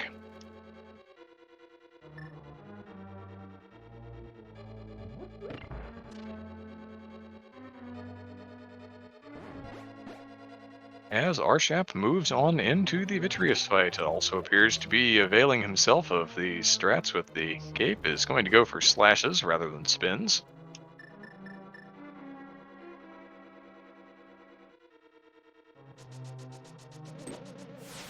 You can, if you're so inclined, stand a little further south of the big eyeball and have all of those little eyeballs come down to you at one time. And a couple of silver sticks similarly is going to do the job on the main Vitreous eyeball there. Crystal number 6 for Arshap at 1 hour, 27 minutes, and 30 seconds. Scupula has found Butter Sword and a small key on Laser Bridge and says, alright, that does for me.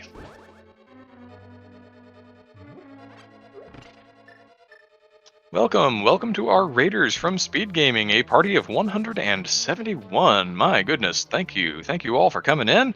This is the Speed Gaming Link to the Past Randomizer Daily Race. Our mode is casual, which is a standard 7-7 seed where you start with a sword, and we're about an hour and a half in. Both of our runners are in go mode.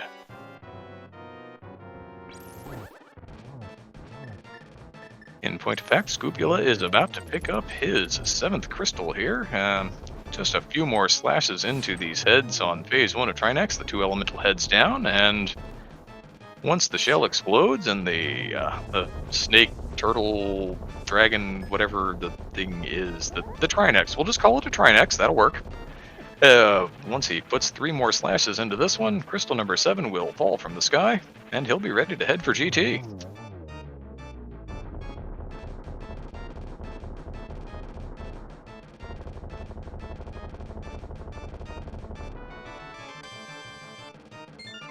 There it is, the compass on Trinex, just in case you might have lost your way at some point in all of that series of tubes, but that is crystal number 7 in hand for Scupula at 1 hour and 29 minutes. With that, it is, in fact, that time that everybody loves, to take those 7 crystals over to Ganon's tower to stand in front of it, allow them to rise into the air, and make the stairs appear. Once that happens, there are 22 possible locations in the basement of Ganon's tower where that big key can be hiding from our runners this evening. They have to rummage around down there in the basement and find that big key to climb the tower.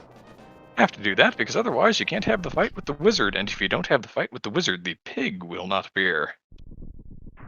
The end goal, of course, being the end of Ganon's reign of terror this evening.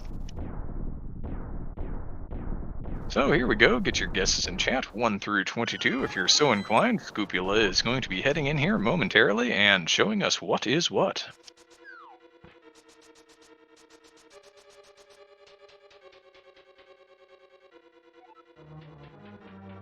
And as he enters there, Arshap is in the beginning of Turtle Rock.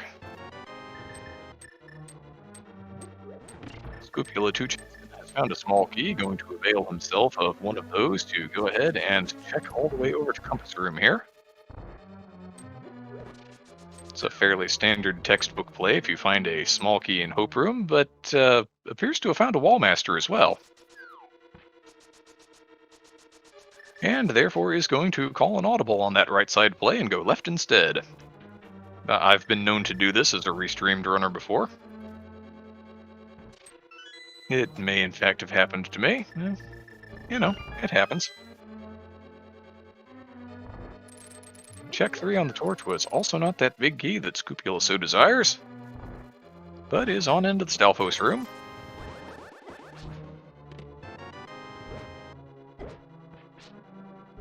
Why do we call it Compass Room if the compass isn't in it? The compass was here instead. Small key, probably the more interesting item there, of course.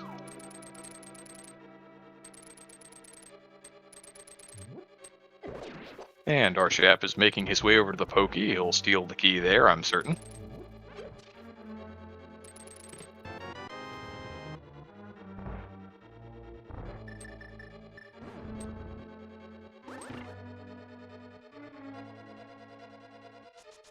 And through that double firebar room, Scupula still has not turned that big key up.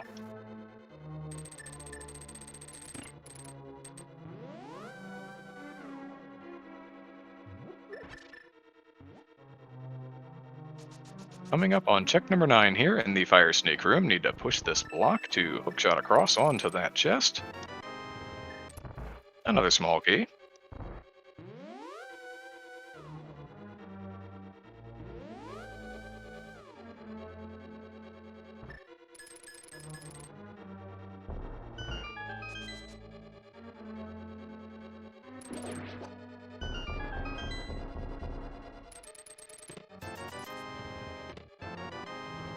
And a 20, the Arrow of Destiny, 100 rupees, and there's the boomerang. We were just saying no boomerang love in this seed, but there it is. It was just tucked away in Ganon's basement.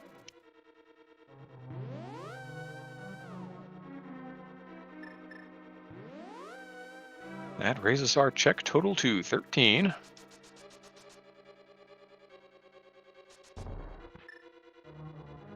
Of course, Scupula will probably not be terribly pleased if it happens to be in Compass Room after all. That Wallmaster kind of ruined his grand plans.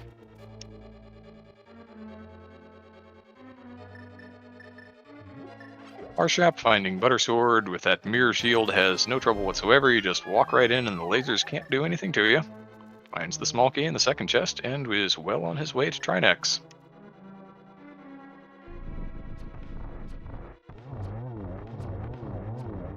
And now, Armos, on ice. Not any particular trouble for someone equipped with these silver arrows, and a big key in its vanilla location, because where else would you expect to find it? What, you think this is randomized?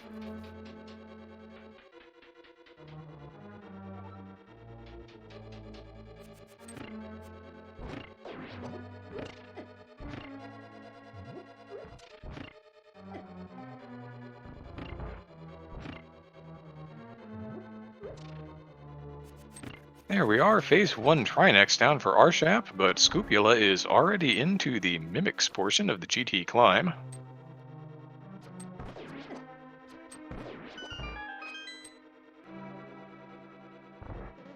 Mimics 1 was not being hugely cooperative to him, and the Mimics 2 maybe not anymore so, but there he is, through nonetheless.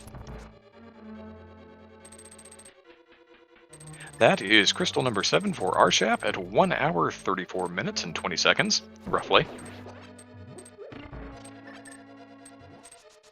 With that, he can chase on after Scupula into Ganon's tower. Unfortunately, that big key is buried deep, and there is no quick way to get there.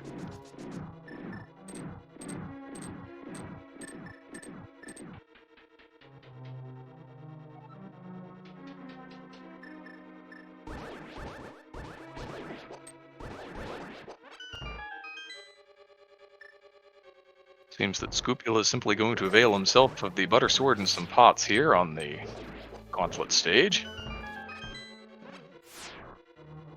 Firing off an arrow, maybe in frustration. And that blue Zazak does not really want to be killed, is hiding in the corner up there.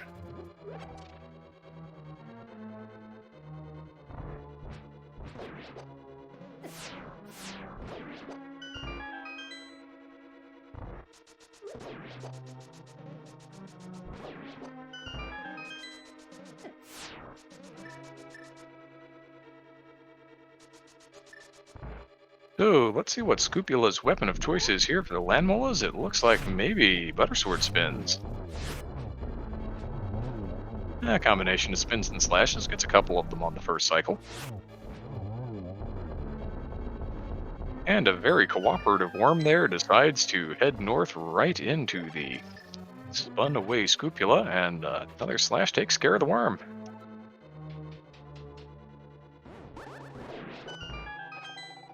Ah, the map in the compass room. I see how it is, game. You were a little confused, that's all. Arshap having succeeded in the right side play, but unfortunately for him, not finding the big key there, is going to be forced to go left this evening.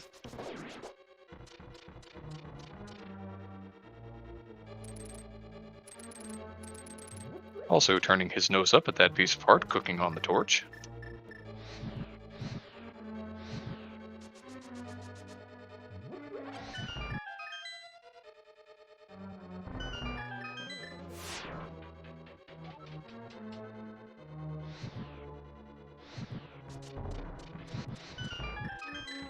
Scupula with a couple of nice clean torch puzzles. Has one key in hand, is going to need to get one more from that mini Helma to make sure that he can open the rest of the locked doors here.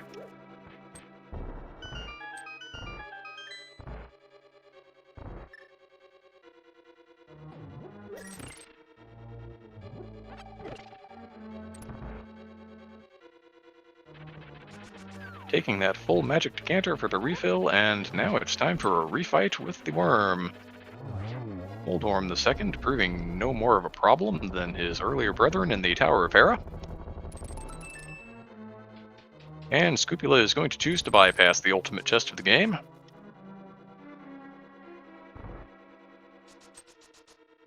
After all, he has a race to win.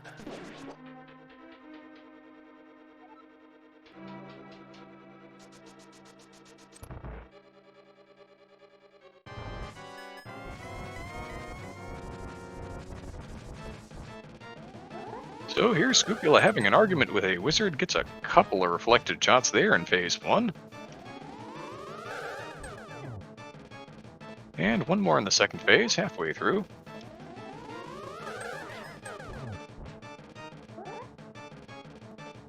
Two-thirds of the way through now, and this looks like a decent lineup to get two more. There they are. Scupula with 6 shots reflected into Aghanim 2, and the wizard falls to the floor. As the wizard falls to the floor, a wild pig appears and turns into a bat. Ganon maybe trying to show his love for the Castlevania series here, turns into a bat to fly away.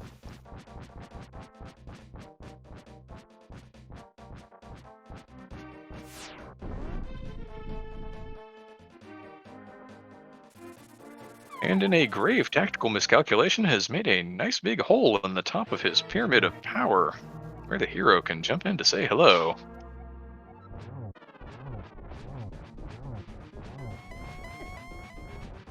Butter Sword Red Mail Ganon, pretty free and easy here.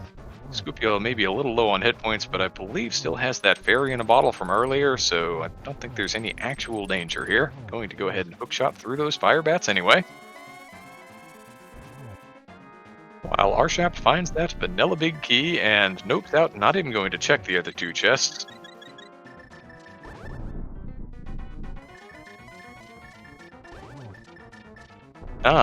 Arturil, the tracker, noting that the fairy isn't back to on, but Scupula hanging on to some potions and has availed himself of one.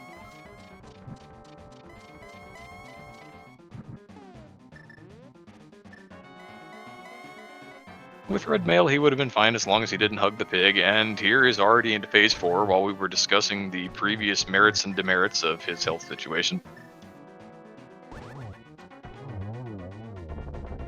And the fourth stick goes into the pig, and the pig explodes. There is Scupula standing there, right below where the bridge should appear shortly, sword raised high in the air as the fanfare plays. And crosses the bridge to finish the race. First on the restream at 1 hour, 40 minutes, and 19 seconds on racetime.gg. That is good, as I said, for first on the restream and third overall. I will now note that we had a first place finisher, Koi, at 1 hour, 39 minutes, and 17 seconds, a minute and 2 seconds faster. And in second place, Matt, 7898, at 1 hour, 40 minutes, and 7 seconds. A very, very tiny 12-second gap there between second place overall and our first place restream finisher. So get your GGs in chat for Scupula.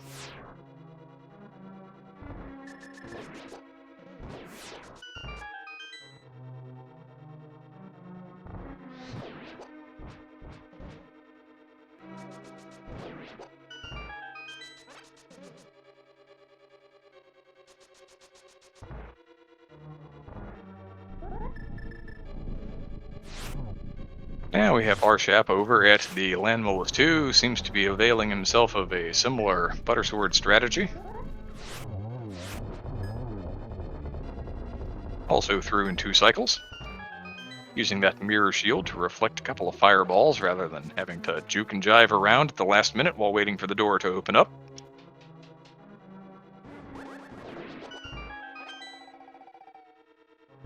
And is safely through one of the more satisfying rooms in the game, where you just walk right in, lay that Samaria block down in the middle, and light it off and watch as the Wizrobes disappear. It's like magic.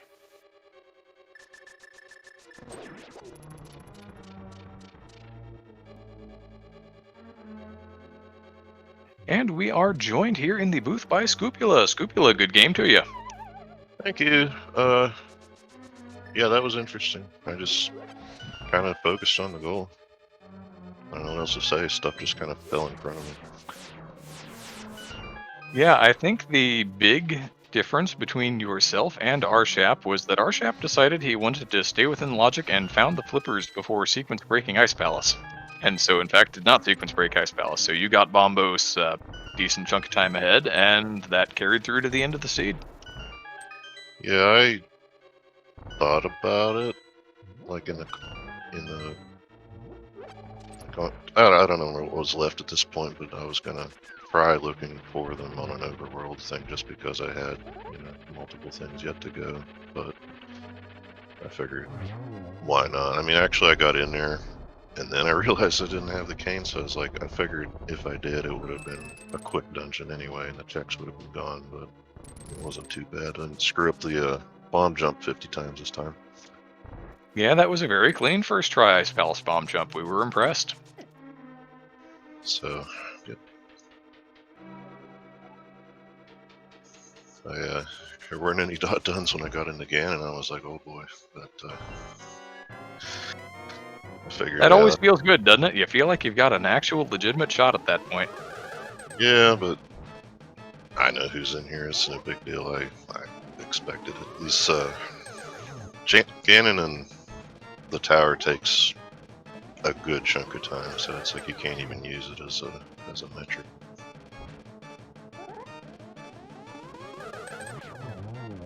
All things considered, it was still an excellent showing by you, though, and had no shame at all in being only 12 seconds behind Matt.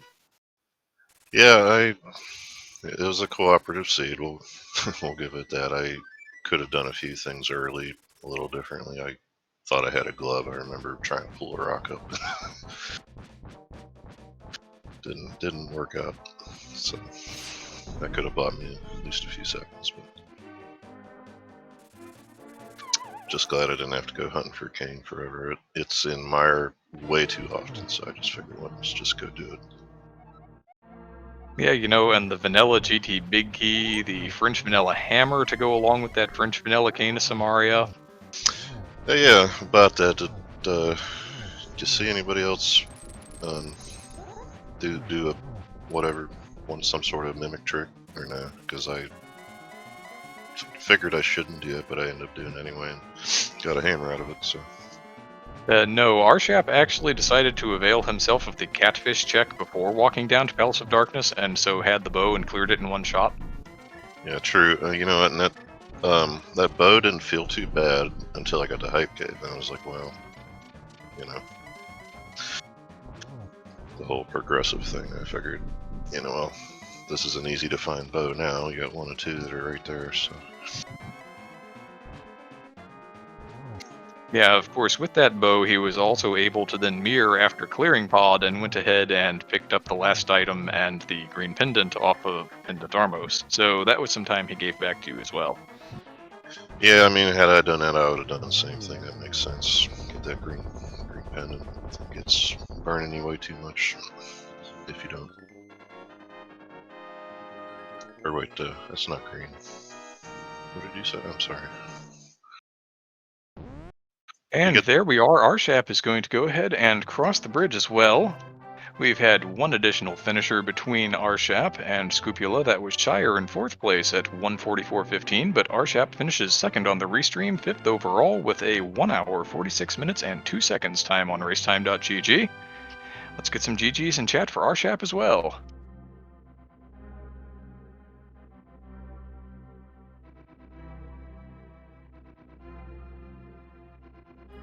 GG. And we are joined in the booth by Arshap. Good game to you. Hey, GG. Did you get the pendant off Armos, or I was just trying to understand? Yeah, so I was a bit overly thorough before going and doing AGA. So after Pod, I felt like I needed to, I don't know, take a swing, I guess. And yeah, I went and did Eastern right after Pod. So yeah, I think I was just overly thorough, probably the whole race. Is my takeaway here. But luckily, I managed to avoid Swamp, so that was good.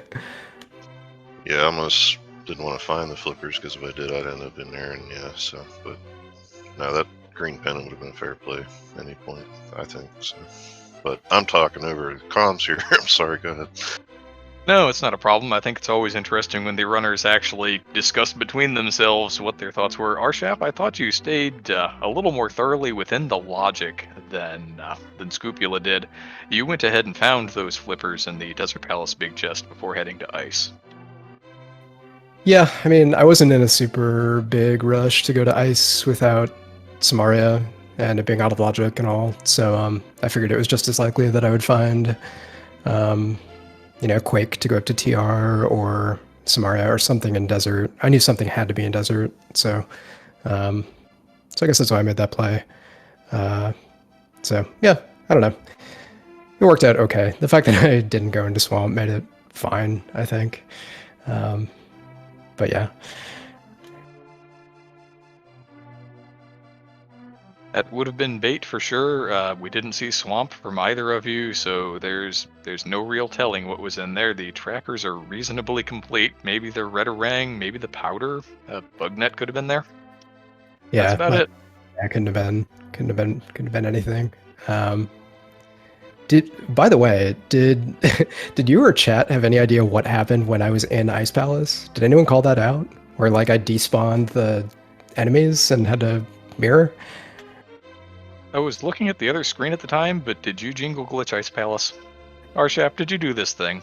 Even possible? Like I didn't think doors closed in the first room, but yeah, the pen getters just straight up didn't spawn in that first room upstairs. So I just went and grabbed the chest. But yeah, the next room was just totally broken, so I had to restart. It was really odd. Yeah, the way you do that is in the room where you get the key off of the bottommost of those 3 Bari. If you kill all 3 of them, the door back into the first room of Ice Palace opens back up, and of course the jingle plays. So just like in GT, where you can jingle glitch yourself going up the stairs to Torches 2, if you kill that 3rd Bari and transition down the stairs while that door is opening, you'll jingle glitch Ice Palace and despawn all the sprites in it. Amazing. Yeah. 1, usually don't kill the 3rd one, and 2, I'm usually not intentionally going backwards in Ice Palace from room number 2, so that's why I've never seen that, I guess. But yeah, luckily it happened there, not GT, right? Yeah, that's a pretty quick one to recover from comparatively. I was sitting here thinking about it, and yeah, that had to be the only way to do it I could think of. I actually only recently paid attention and learned that that door locks and then opens. So Yeah. But yeah, other than that, I don't know, it felt like a pretty, I don't know, to me, it felt like a pretty linear seed, I guess. I guess there was a choice once we got into the Dark World whether to, or after Pod, I guess there was a choice whether to, like, go to Hype or go to Village of Outcasts and that stuff. But aside from that, I don't know. Maybe it's linear to me, and that's why I full cleared everything. But yeah, it's good practice for. I have the Challenge Cup bye race coming tomorrow, which is going to be one of those big sort of qualifier style races. So being thorough is probably my better bet as a play style right now, with another one of those coming up. Yes, the Don't Be Last race. Yep, literally don't be last is the the objective with that one tomorrow. Well, I was not good enough to even get to partake in that. I am through, but I'm going to have to be in that initial round, so good luck to you. We'll see if we meet up on some future day in that. Yeah, thanks. That'd be fun. Good luck to you too. All the tournaments happening, right? It's cool to see the dailies come back, though. It's a fun opportunity for some folks who don't usually get restreamed to hop on the restream. So thanks to Speed Gaming for starting these up again. yeah, thanks to all 3 of you and T Sigma for setting us up last minute. Appreciate it. It's a good time. Yeah, thank you both for coming out and showing off. There's not a show without the runners, after all. Yeah, it'd be pretty boring. I mean, don't get me wrong, I can talk about this game all day, but, you know, it's a little more interesting to actually have some gameplay to go along with it.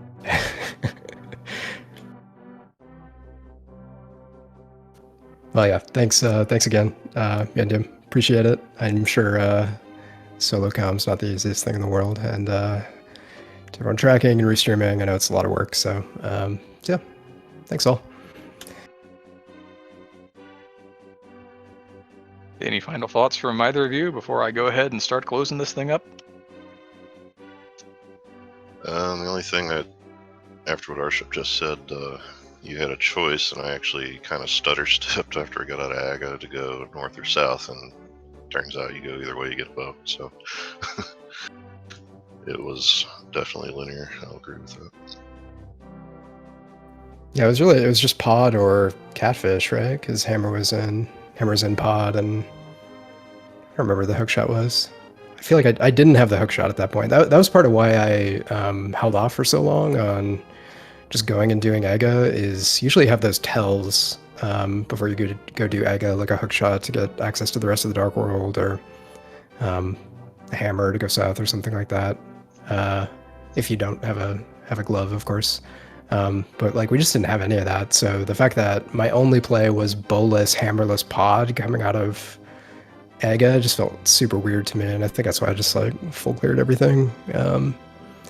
So I don't know. Also, I think Scoop, I don't know if it was last time we restreamed together or maybe the time before, but I've definitely prematurely done Aga on a restream with you at some point. So Yeah.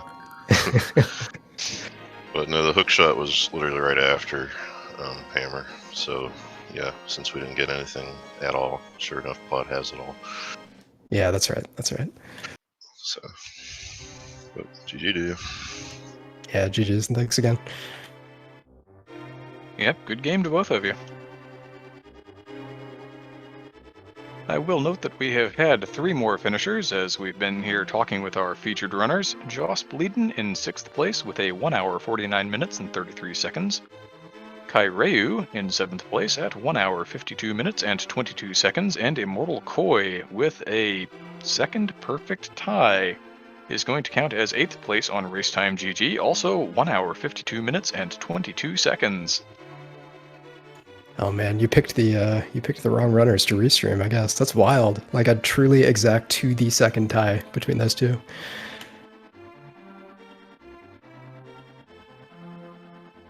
Immortal Koi saying in the Racetime room, "You owe me a soda?" I'm going to assume we did the exact same thing, frame by frame. So I know in tournaments when you have a tie like this, you have to do a rematch. So I imagine that's going to be the next daily, right? Is those two just rematching this thing? There you go, that makes sense.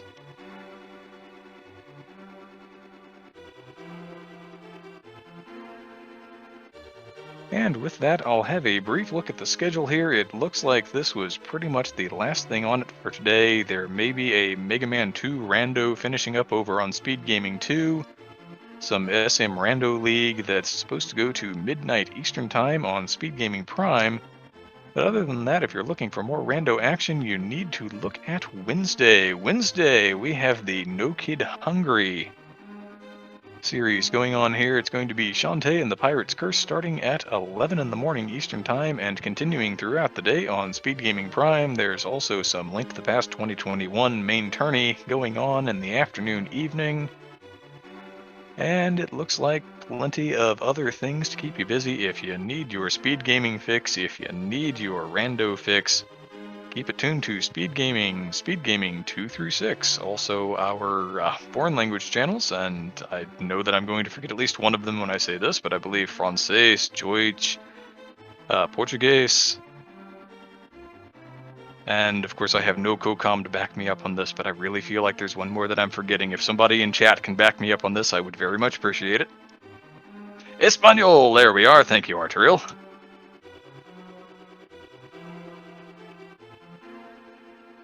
But yeah, that is about the size of it. Thank you to both of our featured runners today for putting on a great show. Give them a follow if you enjoyed what they were doing this evening. They are runners of Link to the Past Randomizer, and you can catch them doing that on many different days. And they don't always have to be restreamed. You can just drop by their own channel and cheer them on there. Of course, Arterial doing yeoman's work with the tracking this evening. One tracker for 2 runners. And T Sigma 6 was doing all of the work behind the scenes to make sure that the technical side of this thing was actually functioning so that we could have a restream at all. Much appreciation.